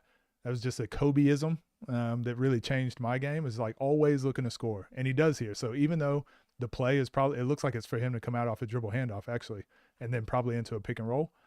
But look, always be a scorer. So he looked for this lob and this pass, and it didn't get thrown to him. And instead of stopping, he immediately pops to catch the ball, and now he's got a little closeout to work with. And he does it, but it's just like always looking to score. That's a very Steph Curry thing. It's a small detail I think a lot of people miss. elite scorers are just relentless. They're always looking to score, and because they're always looking to score, it just sets them up to score in other ways. Size, his comfortability playing out of the post, and the fact that the best perimeter defender was on him from the start of the game. Now, on the other side of the floor, we can see that he's guarding a 3-man, which is a shooter, not really a driver, but he does have size. So I'm not sure if this matchup was due to Luka's lack of foot speed or if it was due to purely a size matchup. But again, this is what I look for. Looking to score. Look at what Luka does on this rebound. Obviously, I see the other parts too, and it's really funny. I've never watched this. I mean, I might have seen him play before I really knew who he was, but I never would have keyed in and focused on him. But just like you can see, he's not the guy that's going to go get a rebound, but look what he is trying to do. He's always trying to score. So look at him leaking out, already up the court, and then gets his eyes up the court straight away off a dribble. Like you can see so much of his game already. That's crazy. Purely a size matchup, but that's something to kind of keep in mind and to note early on in this game if I had never seen Luka play before. And then again, this is, it's going to sound like I'm bashing Luka just because like hindsight is 20/20, but watch what he does on this pass. He just stops, completely stops, and assuming his teammate's going to go for a layup. But if you watch most of these other point guards that play like EuroLeague, they don't stop. They don't stop moving no matter what. So he's going to chase down just in case he misses. And then he's going to stay there so he can pick up full court. So you can already tell he doesn't have that type of motor. He's got an offensive motor when he has the ball in his hand, but his motor for off-ball stuff is just non-existent. See, like, look, every single other person beats him up to the court. And he's just like, I'm good. Because you've just got to think. And I know people will be like, well, he made the layup. There's no need to run. But when you're thinking of this high of a level of player, you would assume, like if you look at Jimmy Butler, watch Jimmy Butler, not as much now, obviously, but he was someone I watched in real life, and you could see all of this stuff happen. And I was like, damn, okay, there's a different level to some of these guys' motors. Right here, he would just sprint up because he knows he's going to pick up the ball, or maybe he can get a steal on the inbounds. There's just like no off switch. Watching guys like Luka, they just have an off switch so often. Nothing special there. Damn, I'm hijacking the video again. Now, this is the first on-ball action that Luka was involved with. He ended up going under. I don't think this was a lack of effort. I think it was just more so because he said it wasn't a lack of effort, but watch. We've already pointed out a couple scenarios, right? And I'm being pedantic on Luka just because we know what he's capable of, but keep breaking it down. Okay. Paying more attention to Luka now since you're a Laker fan, so you're intrigued. After what we just pointed out of him stopping off the ball, right? So we can start learning a few things. And I say this a lot to people. I can pretty much learn someone's character within the first 5 minutes of the game. Luka already stopped after that pass. Not a big deal. I would not be like, oh, I'm not going to recruit this guy because of that. But it's an important point to keep up here. Now watch this screen. Goes under, which again, not a huge deal, right? Because he's smart enough where he's like, I'm just going to shortcut it and move over here. Then watch what he does here again. Because the screen was so high. Under the screen again. And it was a dummy action. And it's just like, oh, so he's always going to do the technical right thing. Like he'll be in pretty much the right spot, but he's never going to just give you more. It's just, he'll give you he'll give you about what's the baseline on defense. He's not going to give you more. Because what was the Thomas Isolo? What was his big deal on screens? The reason that screens work is if you arrive late. So right here, if this is just a better screen and a better attack, like that screen should just be a little bit lower. It should just be lower, and he should be getting downhill, and that should give a switch and a mismatch. It's not because of Luka's defense. It was just they kind of flubbed the play right there. Really know what their game plan is or what their defensive system is, so you can't be too harsh on grading guys defensively. You can only just make your own assumptions based on what the player is doing and what other players on his team are doing. Here's a great example of us not knowing what the defensive rules are. Typically, I don't know, Anthony. I feel like you're giving him a lot of love right here because again, this is just a 2v1 situation.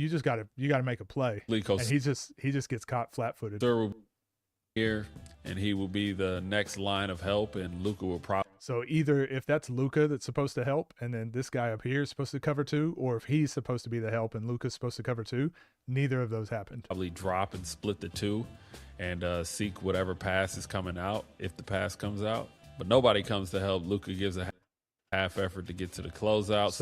So if I were watching that play and I had to grade Luka based on what I saw last possession where he threw the ball and just stopped running, I would wager like, okay, he's probably just a lazy defender, which is fine. If you can score 40, well, I'll take it. Like if your offense is that good, we'll take it. But I think it's nonsense to just not pay attention to that stuff, because now we're seeing it in the NBA, right? That's one of the issues the Lakers is having, is Luka's just not interested on that end of the court. And he's one of my favorite players, so I'm not bashing Luka, but it's just like these things are so glaringly obvious. It's wild that he's had so much success without really having that much effort on the defensive end. That I would write in that moment. But the goal with some of my notes is not necessarily to write a final draft, but to write snapshots that I can refer back to as I'm putting my final report together after the game or the next day. So now it looks like they're going back to that post-up play, which confirms his comfortability playing out of the post. And what I love here is the quick decision to hit the roller before the double team even reaches him. This will be an indicator of processing speed and IQ, as well as passing ability, and his positional size seems to aid in his playmaking ability. Again, we got Luka off ball. We see him cut a couple screens here, and I don't know if this is just a me thing, but when I see players cut screens, it usually signals laziness. That's what I'm saying. All right, Anthony. Good. We're on the same page here. It's to me, but maybe that is part of the game plan or it's never a part of the game plan. Part of what they teach. But here we get to see Luka guarding in the upper quadrant of the floor. It would be perfect if we could see him do this against somebody with a little more athletic ability and a handle. But nonetheless, he's pressuring the ball, which is a signal of good effort and willingness to defend at least. My problem with the rest of this possession is Luka ball watches the rest of this possession. He had no idea where his man is, and this is something that I would document if I was scouting him for the first time. Damn, he's just so unwilling to play defense. Now we get Luka involved in another on-ball action, and he goes over the top this time. Again, Luka is ball watching, has no idea where his man is. This is something that I would document once again, because this is becoming a habit. Good rebound, though, at the peak, and we're off to the races. I wish he would have broke down a game of player, like some unknown player, because this right here is just, like, it feels cheap, right? I'm just saying, like, it's easy for me to say this, hindsight, knowing what Luka's tendencies are in the NBA. It's easy to see this now. It's always been there, looks like, right? But I wish he would have broke down a player that we don't know, just to see, like, because I feel like it's a little bit of playing with house money. Like, we already know the scouting report on Luka. I would just like to get into his brain a little bit and see how he thinks. I love this possession because you get to see a change of pace, you get to see his handle, and this is what we would call wiggle. So this play in particular would confirm that Luka does have some change of speed and some wiggle in his game, which is definitely a positive when you're looking for somebody to be a primary ball handler in the NBA. Again, off-ball Luka, locked into the ball, does not see his man. He doesn't end up paying for it in this quarter so far, but it is definitely... But he also doesn't make any plays. A red flag. Luka's chasing off a stagger. He ends up cutting the last screen, which you shouldn't do against a shooter typically, but we don't know his system rules, and he gets lucky that he missed. Again, is this the system or is he being lazy? On this play, Luka seems to be more engaged as to where his man is, but as he becomes the low man on the floor, he should be the last line of defense. Tavares gets beat. Luka doesn't even make an effort. So now the question becomes, how active or responsive will he be as a low man defender in the NBA? Keep in mind, you can't just camp in the paint. You have to be 2'9", so you need active and responsive defenders down there. On this possession, Luka gives a great effort on the offensive board and gets a putback. Again, that positional size is showing up for him. And this is what's so annoying. His IQ is so good that he ends up with so many of these situations. And it's like, if he gave Steph Curry effort or Shai Gilgeous-Alexander effort on defense, I really do think his teams would just benefit so much because they're not great defenders either, but they try. At least the effort's there. Put back. He just doesn't try. And then every once in a while he'll show a flash like that. Be like, hey. Luka catches an angle pick and roll here, and this is where you can see that size coming into play. He doesn't panic. He has 2 men on the ball for a second. And I will say, to Luka's credit, I think he's making a judgment call in his head. And I'm not saying whether this is good or bad, but I've been there too, where it's like, I'm expected to play 40 minutes. I can't go after every hustle play. So I'm going to be smart about which ones I go after. I think that's what Luka does. I don't think he's incapable. I think he's just, that's what he thinks he's supposed to do to have success and what he's supposed to do to help his team win. I don't know if that, I don't think that's right. I don't think it should be right at the NBA level, but who am I? And then he finds the weak side corner on a skip. Great read. That pass. And this is why people put up with his nonsense on defense. Finds the weak. This is insane. Weak side corner on a skip. Hit him right on target. That's a weird pass. Throw it like this. On target, on time. Great read, great pass, and a potential assist. Right in the shooting pocket. Luka starts his possession off ball watching again, but then he gets back in order.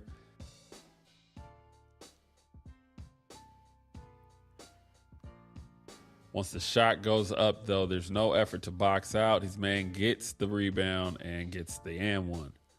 Felt like I said it for the 100th time. His ball watching is not a super red flag, but it is something that you have to be cognizant of. It's definitely a red flag because he just has to score 40 for it to be worth it. And he does consistently. LeBron does it too. Yeah, it makes sense, though. He's 40. The apex of that coasting mentality.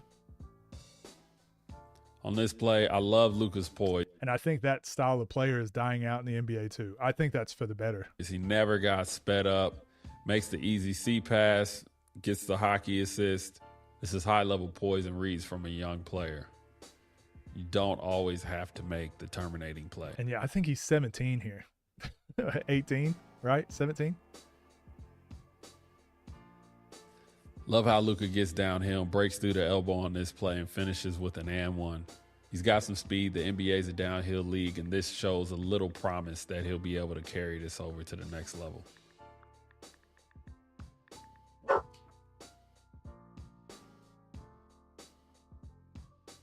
Defensively, Luka cuts another screen against the shooter, and he pays for it. Back on the other end, more poise, more size, and another great pass from Luka to find the roller.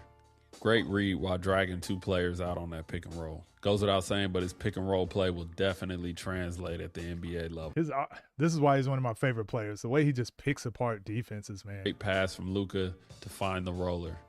This pass is crazy. Great read. It's just always on target, on time. While dragging 2 players out on that pick and roll. Goes without saying, but his pick and roll play will definitely translate at the NBA level. NBA teams don't shock the ball like this, so his reads will be even easier.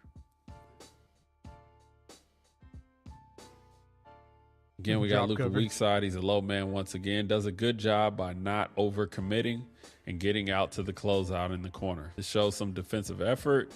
Even though it would have been perfect if he stayed in the play, it wasn't horrible. Now back on offense, let's watch Luka quarterback this play here. Now this is a professional team, and at 18 or 19, Luka's showing a lot of poise, being able to move players around to get the desired result. Comes off. Getting into a Spain pick and roll. Off, draws a foul, but if you look at the end of this, Felipe Reyes is open under the basket. I mean, he didn't miss him. He got fouled. Yeah, he just called Spain pick and roll here. So comes off, draws a foul, but if you look at the end of this, Felipe Reyes is open under the basket.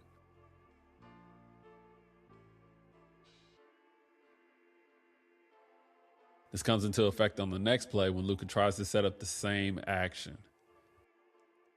Again, moving guys around. I'm sure the big knows the Spain pick and roll is coming, so he's not going to be as aggressive in his coverage, and Luka's going to get an open three-pointer. He ends up missing, but the IQ in that sequence was great. That's more or less what one quarter looks like when you're building a report in real time. Over a full game, you confirm patterns, effort, decision-making, defense, consistency, but the framework stays the same. At some point after the game, it's best to add context to your reports. This is where you might add statistics from the game you just watched, or maybe from the season if it will illuminate some of the things you spoke about in your reports. Most importantly, before you turn your report in, you want to make sure that it flows correctly, your spelling is good, and that your thoughts read clearly, because these reports will live forever. And it's not uncommon for a scout to go home and have to kind of rewatch some of the game over because he didn't get a good feel for his defense or his passing or some nuance of the game.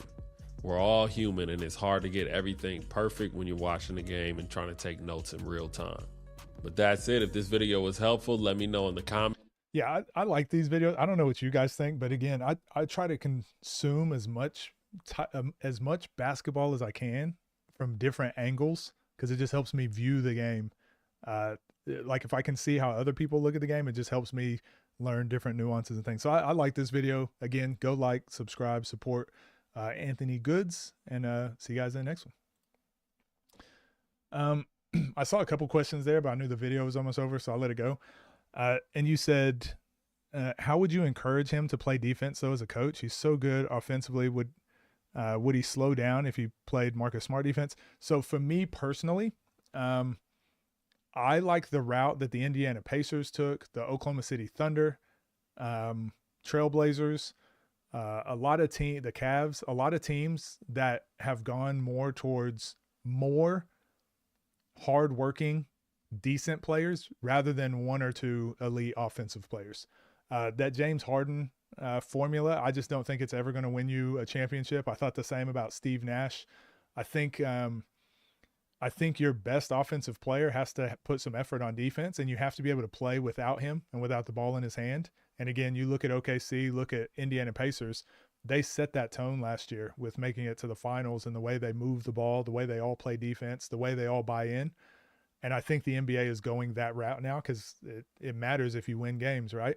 Whereas that ball dominant, score 40 points a game and get 13 assists, and like, it just doesn't work. It doesn't work. And I mean, it works to sell jerseys. It works to win enough regular season games, but it doesn't work enough to be in the championship conversation. I think if that's the career Luka wants to have, which I don't think there's anything wrong with it. Like, James Harden's going to be in the Hall of Fame. Like, he's had an amazing career. I just don't think he'll ever win a championship playing that way. I think Luka is just the next version of James Harden. I just don't think you can win a championship that way. It's not what's best for your team, but it's what's best for him at the moment individually. So what would I do as a coach to change that? You have to get on that you have to have that conversation and be like, what are you looking for? And you have to be on the same page. If you're trying to win a championship, he's just probably not a good fit.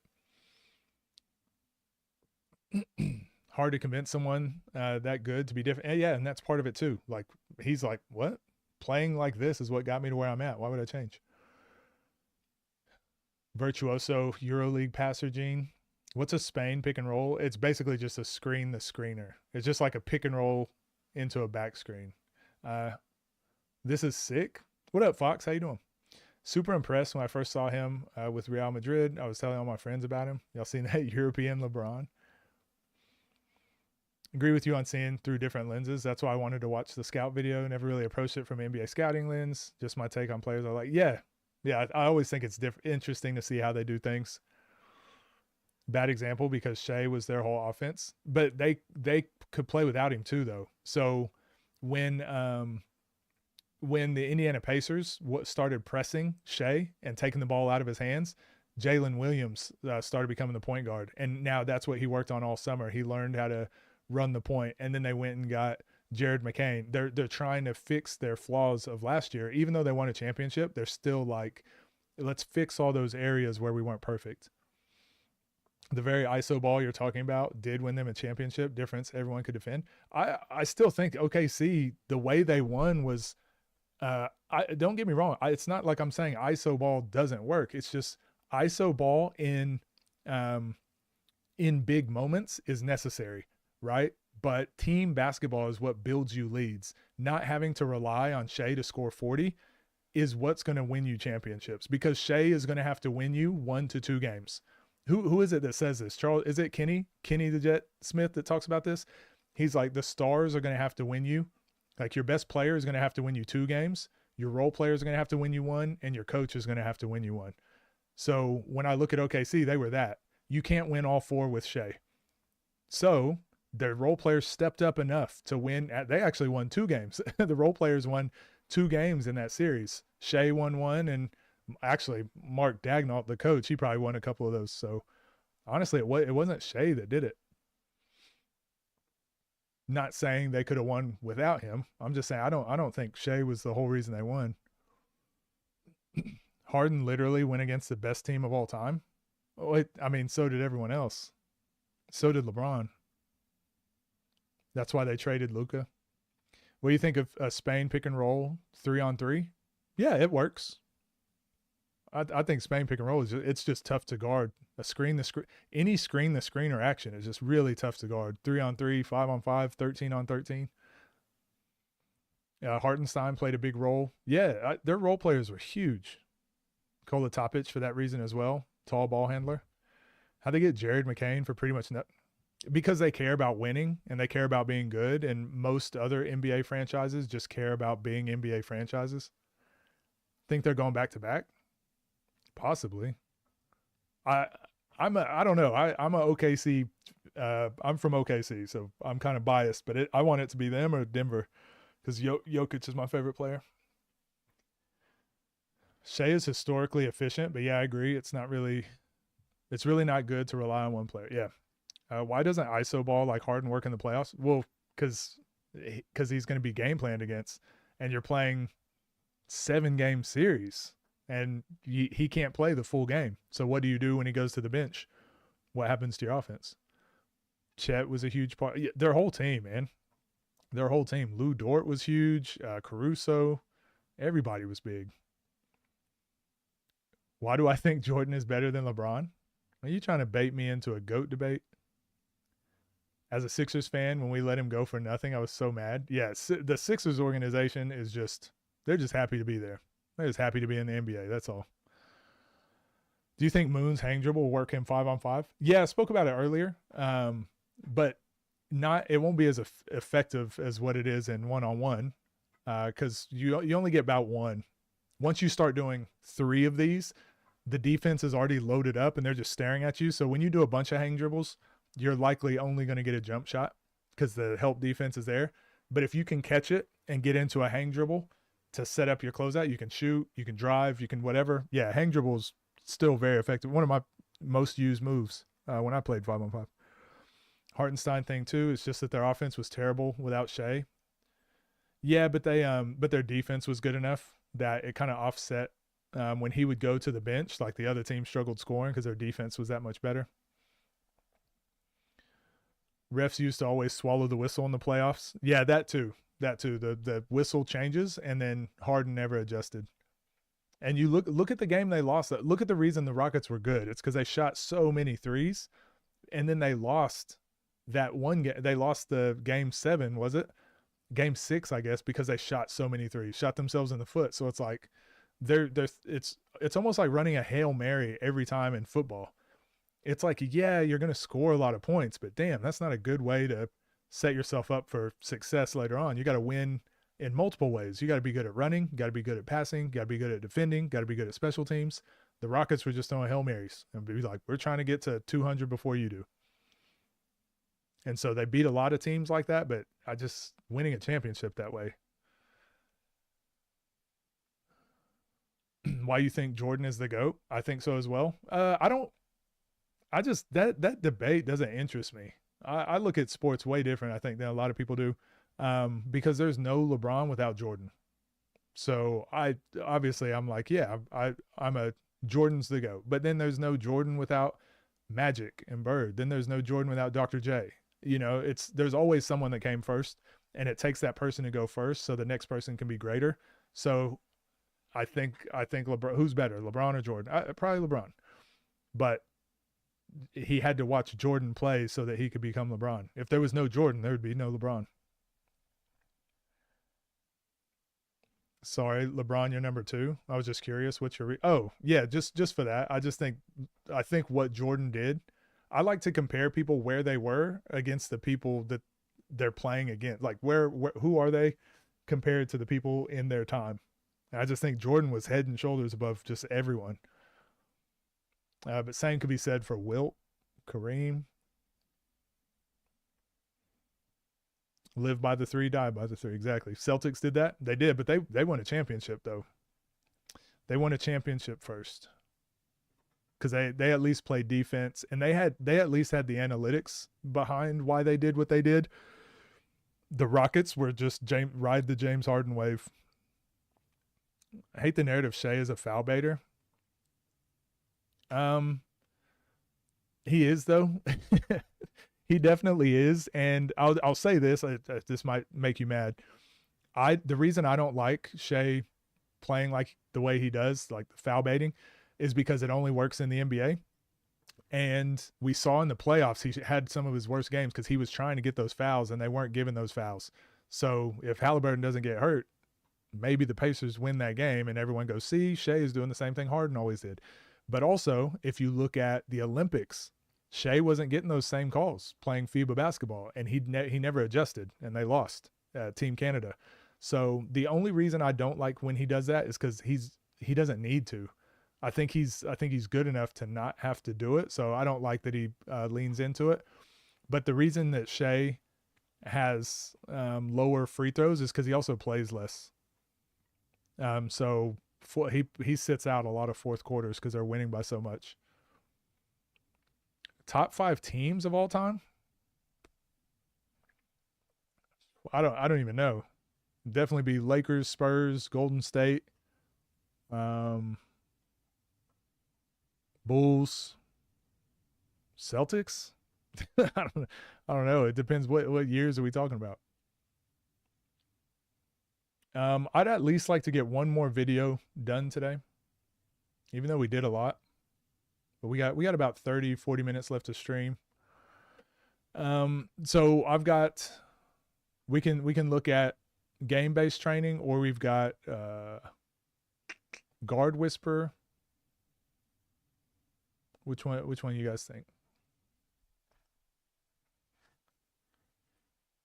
Contesting the notion that he is more of a foul baiter than someone like Luka, Brunson, or Harden in his prime.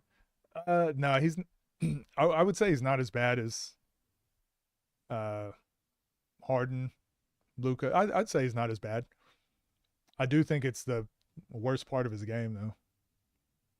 I just feel it's unnecessary, and it relies on outside input. It relies on the referees.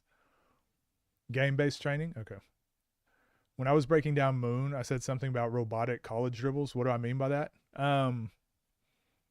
Like just dribbling, stiff dribbles, just like stiff dribbles, like boom, boom, boom, between the legs, boom, boom, boom, behind the back, boom, boom, boom, like the way Rob dribbles, like this. It's just a different cadence. It's a different. It allows you to be stronger. Like when you get bumped, it allows you to kind of control the bump a little bit more. Slow dribbles like this, long. I call those smooth handles, and then I say college robotic handles. And I think having both of those is huge. Yeah, it helps you change pace a little bit, helps you play at different heights.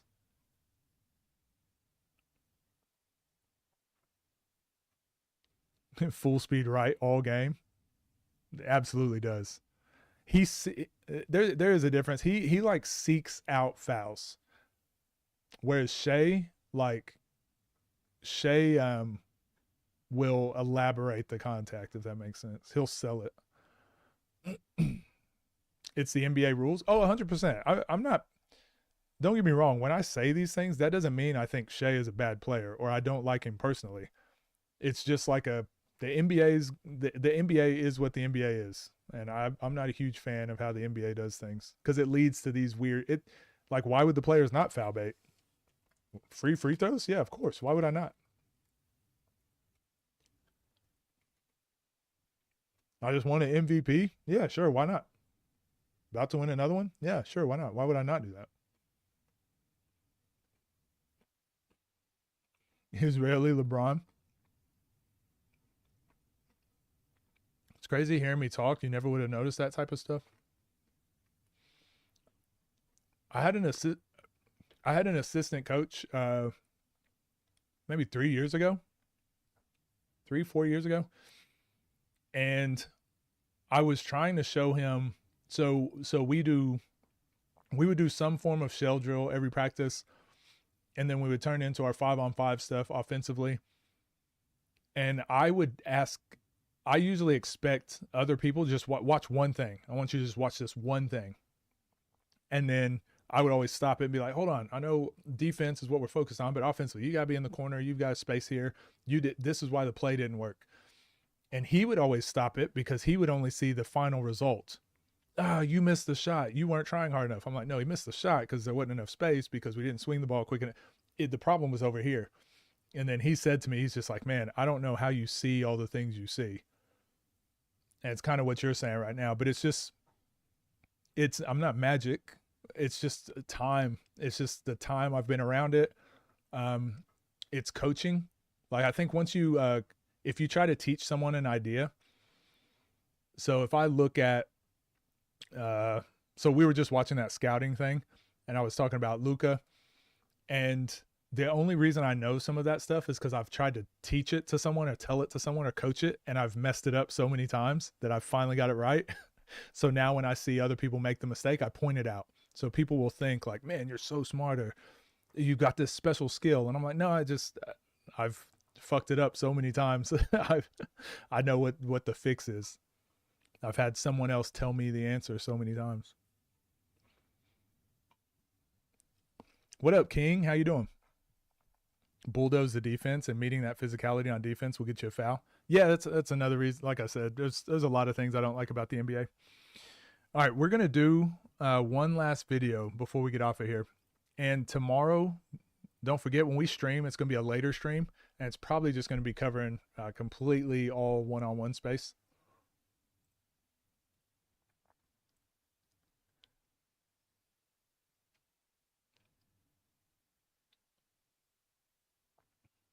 Attention to details, picking it up slowly through osmosis, hopefully.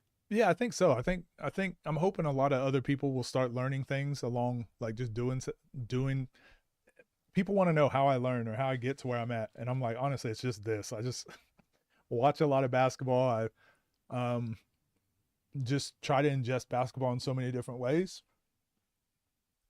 Because most of the good ideas are already out there. Like, it's not like I'm coming up with when I first started coaching, like I said to you guys earlier, when I became a coaching director, I had all these ideas in my head for what I would do. If I was ever in charge, I'm doing this, we're going to do that, we're going to do that.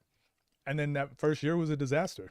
It was terrible because I was trying to invent stuff in all these areas, whereas I didn't realize, like, nope, someone's already done the thinking, someone's already figured it out.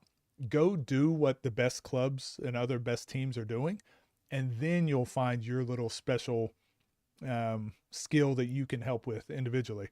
But yeah, just do what the best clubs, the best teams are doing. So you look at the NBA, why have they all shifted towards full court press now? Everyone's full court pressing. Remember, and Baby Durant will know this, before this year, I was saying like, damn, why is not everyone full court pressing? Why are we not doing this? Blah, blah. Because I learned it with the state development program and like the Australian national team, seeing what they were teaching and seeing what the Euro League was doing. I'm like, why are people not doing this? Then the NBA does it this year because they watched what OKC did and Indiana did. So a lot of NBA teams started putting it in because it works. So yeah, a lot of these ideas are already out there. It's just constantly seeking out information, constantly seeing what works and what doesn't work, and let someone else go through the failures and all that. And then, you know, someone goes, hey, this is the new trend. This is what's working. I don't have any ego about it anymore. And I'm like, oh, this is what everyone's doing. Yeah, I'll give it a try. Let's go. There must be a reason it's working.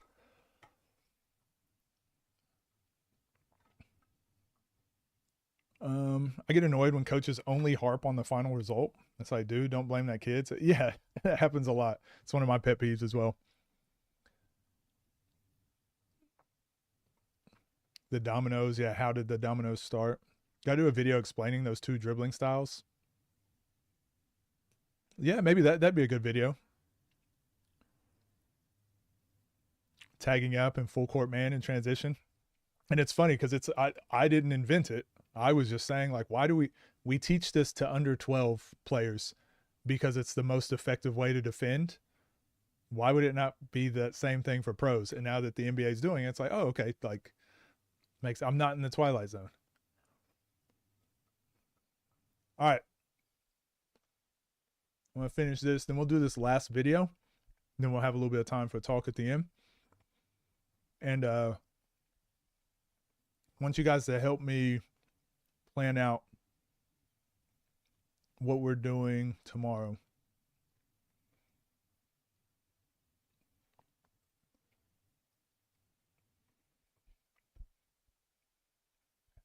How to not overthink. I'll try to do that after this video. But basically having small goals for yourself usually helps with that.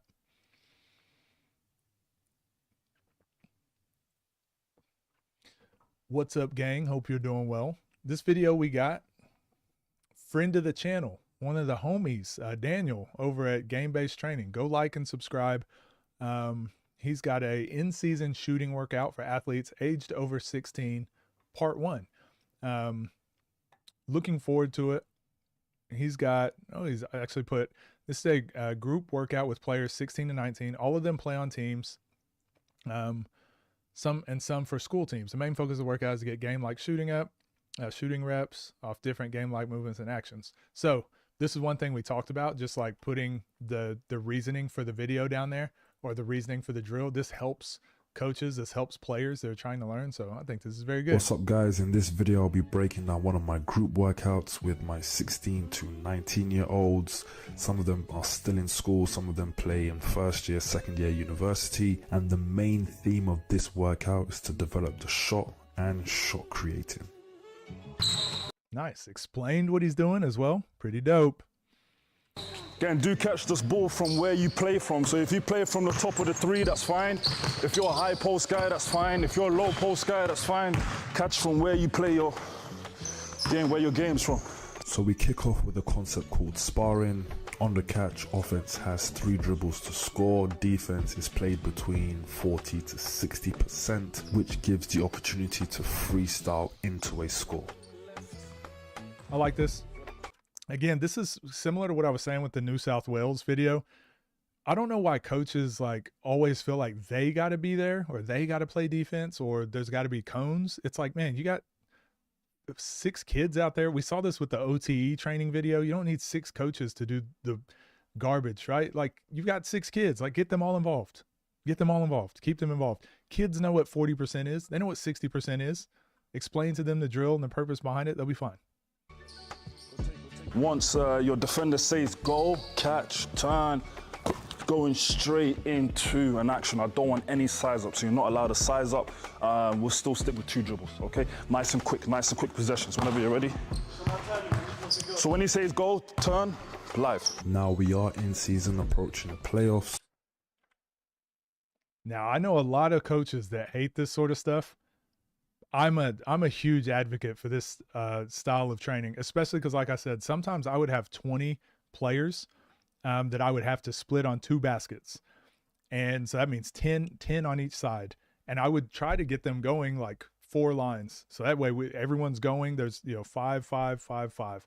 Everyone's going. You're not waiting more than 5 reps or 2 reps to go, depending if we're doing team stuff.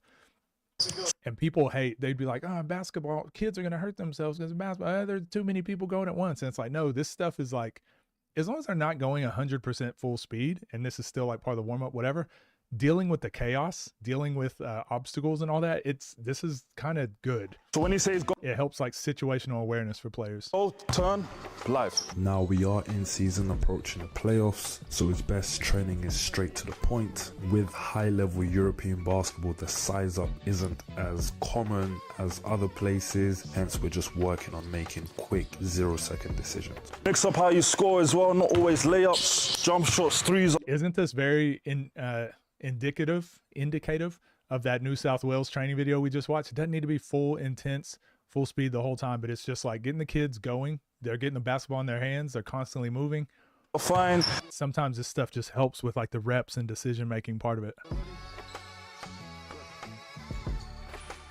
not overcoaching. If I'm with Stanley, I'm running out to any spot. If he says left, I'm gonna rotate left, boom. Again, 0-second decision. I could shoot that straight away. Adding more reaction variables, adding more game-like movement, we are slowly now building up to what they may face in game situations. Get our shots warm, so shooting, no jumping, very simple, okay? Main focus of the drill is I want you to perfect your shot form. So my whole thing is efficiency, so as you catch the ball right here, you should just be going straight up into your shot. I airballed that, okay, but you should be going straight up into your shots. That's why I never shoot when I'm demonstrating, okay? I'm not huge on this. You should just straight up into your shot. I airballed that, okay, but you should be going straight up into your shot. So avoid kind of making any sort of small adjustments. Simplify your form, work on your form, compact up into your shot, okay? So I feel like most, one thing I'm really big on when I'm coaching players at younger levels, this is something I would probably be more, if someone's like the main shooter on the team, where it's like a Duncan Robinson. Everyone's seen that Duncan Robinson training video where he's shooting with the no dip or whatever.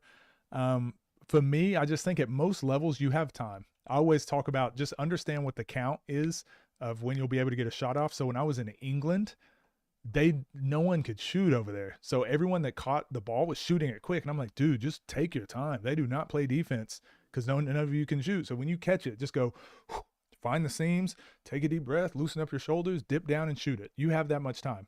When I'm coaching high school kids, same thing. They try to shoot so quick. And I'm like, hey, slow down. You're not going to have like tough defense like that. Catch, boom, catch, boom. Like that's how much time you have. If you're overseas, your footwork might have to be like we were talking about with Darren Peterson. Now we got to get into the details. Like put your foot on the ground. You can reach out, but your right foot stays stationary so you can catch, get into your shot as quick as possible. Or I'm going to stay stationary and no dip. Right. So I do think like the kids getting into their actual rhythm or the timing that they're going to have, I think is super important. But again, agree to disagree. It's okay to disagree on drills. 3 shots each, different spots, and then you're just going to rotate, okay? We then go on to stripping it down for a bit, focusing on shooting technique. It's a bit hard to teach shooting technique with a group, but what I end up doing is going through generic movements. Yeah, so I just don't teach shot technique unless very specific situations. But I do teach the other stuff I was talking about, like your base, where you're catching it.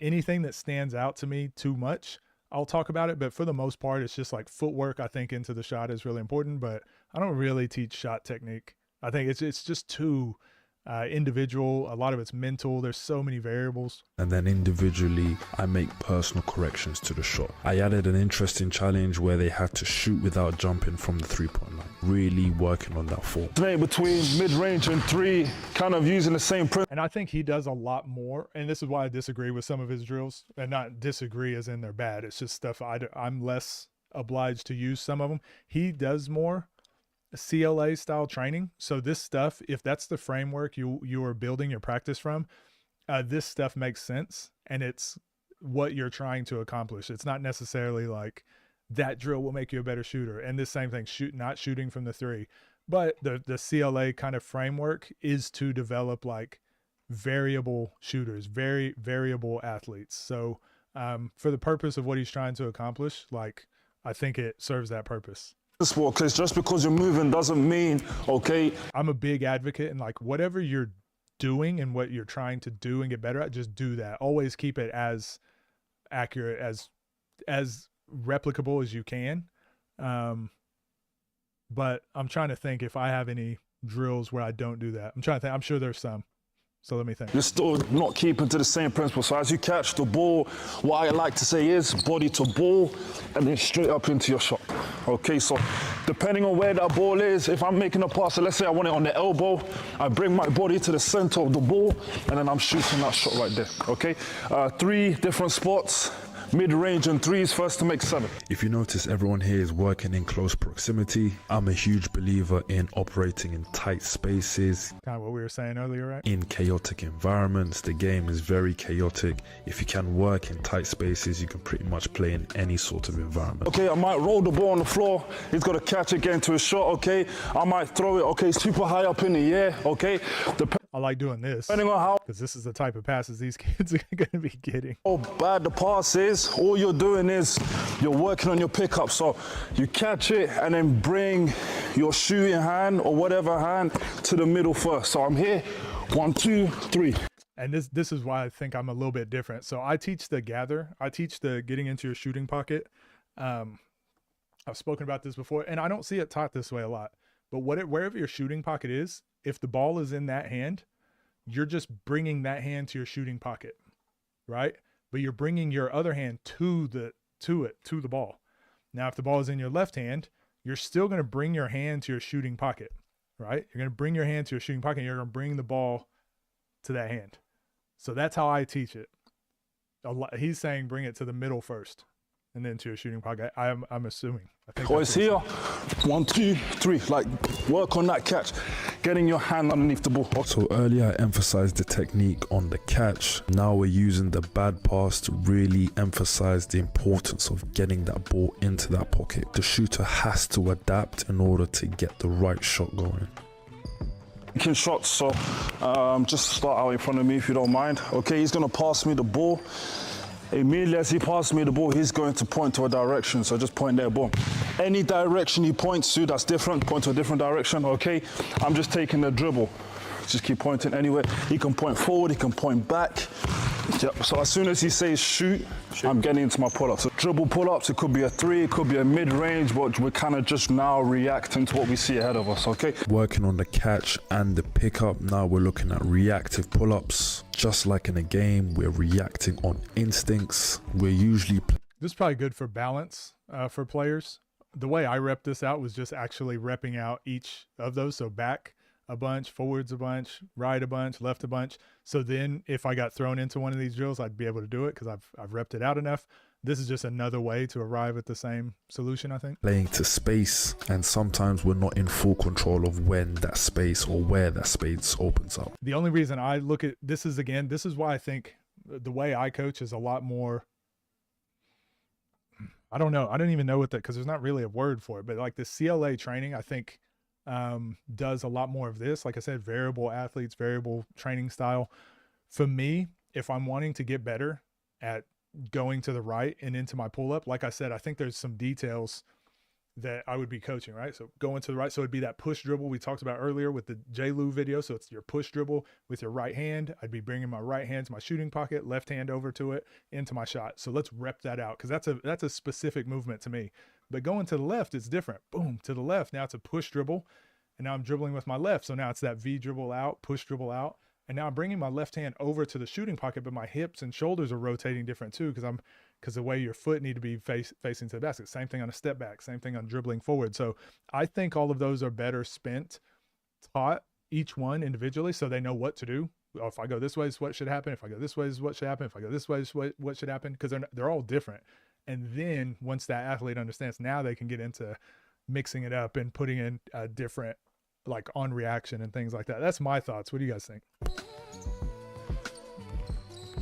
When you're getting to your dribble pull-up, I want you to think about how you can make every shot. What up, Tito? Somewhat similar.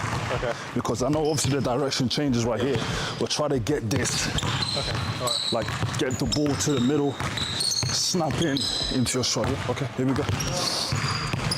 So yeah, so his language is get the ball to the middle. I think he could be a little more clear here, and it's a shot. You get the ball to your shot pocket, because everyone's going to be a bit different, right? Like Rob shoots from here. Rob's shot pocket is over here. For me, if it's a 3-pointer, like I said, it's going to be almost over my right shoulder. If I'm shooting a mid-range jump shot, it's here. But getting into where, like, everyone's going to have a different one. What did Gordon Hayward was like? I just stand, relax, and then lift your arm up, and he's like, that's where your shot pocket is. Everyone has a different one, but it's like whatever each player's is, the technique I was talking about will work for whatever player. Shoot. Good. That's your point right there. If you always get it, you're bound to find some level of consistency.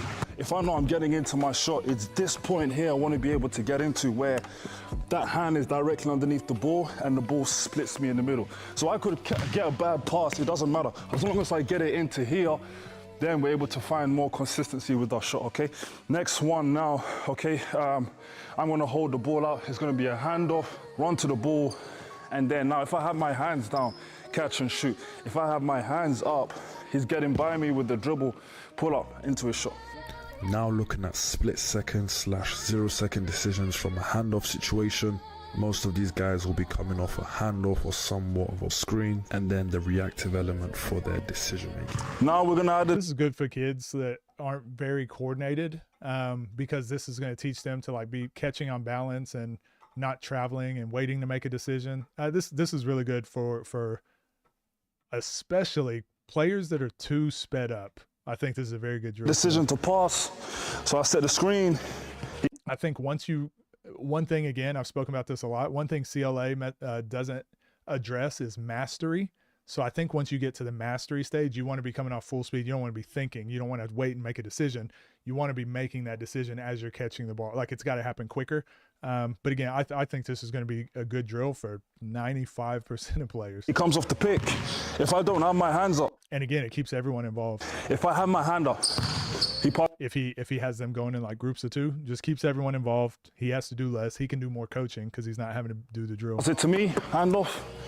Then he gets into his shot. Right here, boom, I have my hand up, boom, quick, boom. And then he's getting into a shot straight away. Okay, let's go, let's go. 1 to 2 layers of decision making now. Being able to just shoot normal reps is one thing, but being able to shoot whilst making a decision or under pressure is another thing entirely. Around. Okay, dribbling the ball. Now it's up to him when the possession starts. As soon as he turns around, so just turn around. It's live. I'm looking to score. You know what? This whole thing is basically, I don't have the book with me, but I'm currently reading By Any Means Basketball, his book on CLA training and games-based training. I think it's called games-based. I can't remember what it's called, but this is honestly, there's a bunch of these drills that are just in that book, and it's one of the sections that I think is very good for coaches that are trying to get into CLA, trying to get into coaching kids like in the newer age without having a lot of experience. If you do this is like the perfect video. I'd probably give this to someone who wants to do group training for kids, group training for a group that, like, if you as a coach don't have a ton of experience, this is probably the video I would send you. All of this stuff is so easy to do. It's so easy to coach, keeps everyone involved. And it's especially going to be good for younger players, less experienced players. This is very good. 4 seconds. You just counting 4 seconds. Now we're just letting the boys rock out a little bit. 1v1. Now we've got an area restriction. If he likes that shooting hand in the middle. Yeah, that's what I'm saying. I think it's very specific to him, but everyone else has different shot pockets. And that's why that's why the foundational stuff I give people, especially for shooting, is something that applies to everyone. Because if I start getting into what works for me and what I think you should do, it's like, it's so individual. If they cross over to the other half of the court, it's a turnover.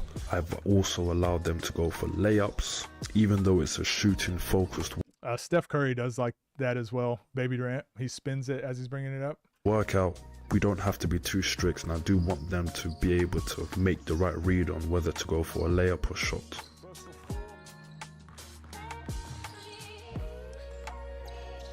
Just depending on what you want to do. So if you, let's say, these are, like I said, these are pretty score from any hot spot, it's worth 2 points. I want to see if he talks at the end, but he doesn't. So I don't want to make this sound like I'm knocking it, because I actually think this is very good. But this is the type of video, I already said this, but this is the type of video, if someone asks me, hey, what are some drills I can do at home? Or what, if it's a dad, like, hey, how do I train my son and his friends? Or a coach that's like, hey, I want to do a skills session with my players. What's a good idea? This video, like, this is very good. It's not over the top. It's not too detail oriented. It's not too, it's not overly preachy. It's just, if the kids need to get in the gym and get an hour's worth of work in, he's probably done what, 5 minutes of talking. So it's been 55 minutes of the kids getting up reps and 5 minutes of talking. I think this is a very good, video. I think it's a very good session for newer coaches, like I said. And this is good for players having to do some decision making, and it'll probably keep their, if I tell a kid to go the way I train, most kids are going to quit. If I told them, hey, you got to go do volume shooting for an hour and a half, they're not going to want to do it. So this is what most kids honestly need, this style of training. So yeah, let me know what you guys think, and I'll see you guys in the next one. Okay, we did it, gang. We did it, chat. We did it. Man, that was a good day. That was a full day. We did 4 hours of streaming. I'm probably going to do this 3 or 4 times a week. And we got 1, 2, 3, 4 videos that I'll try and do tomorrow. I'll probably do them later on at night. But I'll probably only do 2 set. Baby Durant, you let me know. What do you think? Do you think I should stream when I do these style of videos, the training style videos? Should I just stream those over on the other channel so it keeps everything over there? And then whenever I do my one-on-one sort of stuff, do those over on this channel. I'm thinking that might be the way. That might be the way going forward. Just so, I don't know, just so people don't get confused about what they're stepping into. Or do I just stream all these and I put the videos where they need to be? I'm kind of torn. Because some people just don't care and they'll just want to join in regardless. And I also want the membership. If someone gets a membership over here and I end up putting my video, all my VODs on members only, I don't want them to be split between the 2 channels so they don't have to subscribe twice. I don't know. Figuring it out. What else? I don't think there's anything else to cover. We did that moon bag work video. I'm excited for that. That was such a good video. You just like chilling and learning? Okay. Yeah, I figure we're probably going to have a group of loyal fans that are just regardless of what I do. So I might just keep it on one stream. We spoke about the one-on-one players quitting. I forgot to record that, so I'm going to have to download this whole stream for that video. It's annoying. I do want to watch Zay versus Bruce. We haven't broke that down. And there's, I think, Scoob and Nitty. I want to break that down too. I haven't watched those games in a long time. So I'll probably do those tomorrow. And then I do want to talk about the events that happened this past weekend. So the Blueprint League, I never talked about. And Pure One. So I got to do that video too. So that'll be tomorrow. Yeah. All right. I think I got tomorrow figured out. I think I got it sorted. Gang, I don't really have anything else. Stream same place. It makes it easier. Yeah, that makes sense, Tay. I agree. I'll just keep all my streams in the same spot. It's all gonna be basketball regardless, so I'll keep all my streams in the same spot. Guys, I got nothing else for you. I'm gonna take off. I'm gonna get something to eat. I haven't eaten today other than that Cliff Bar that I had halfway through. Give me a steak or something. I deserve it. Take care, guys. I'll see you tomorrow. It won't be at the same time. I'll post in the Discord when it's going to be, though. Double stream if possible. Turn on the live on the 3rd channel. I don't think I can do that. I don't know.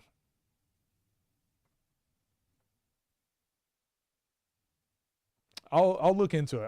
I'll look into it and see what else I can do. But yeah, I'll see you guys tomorrow, and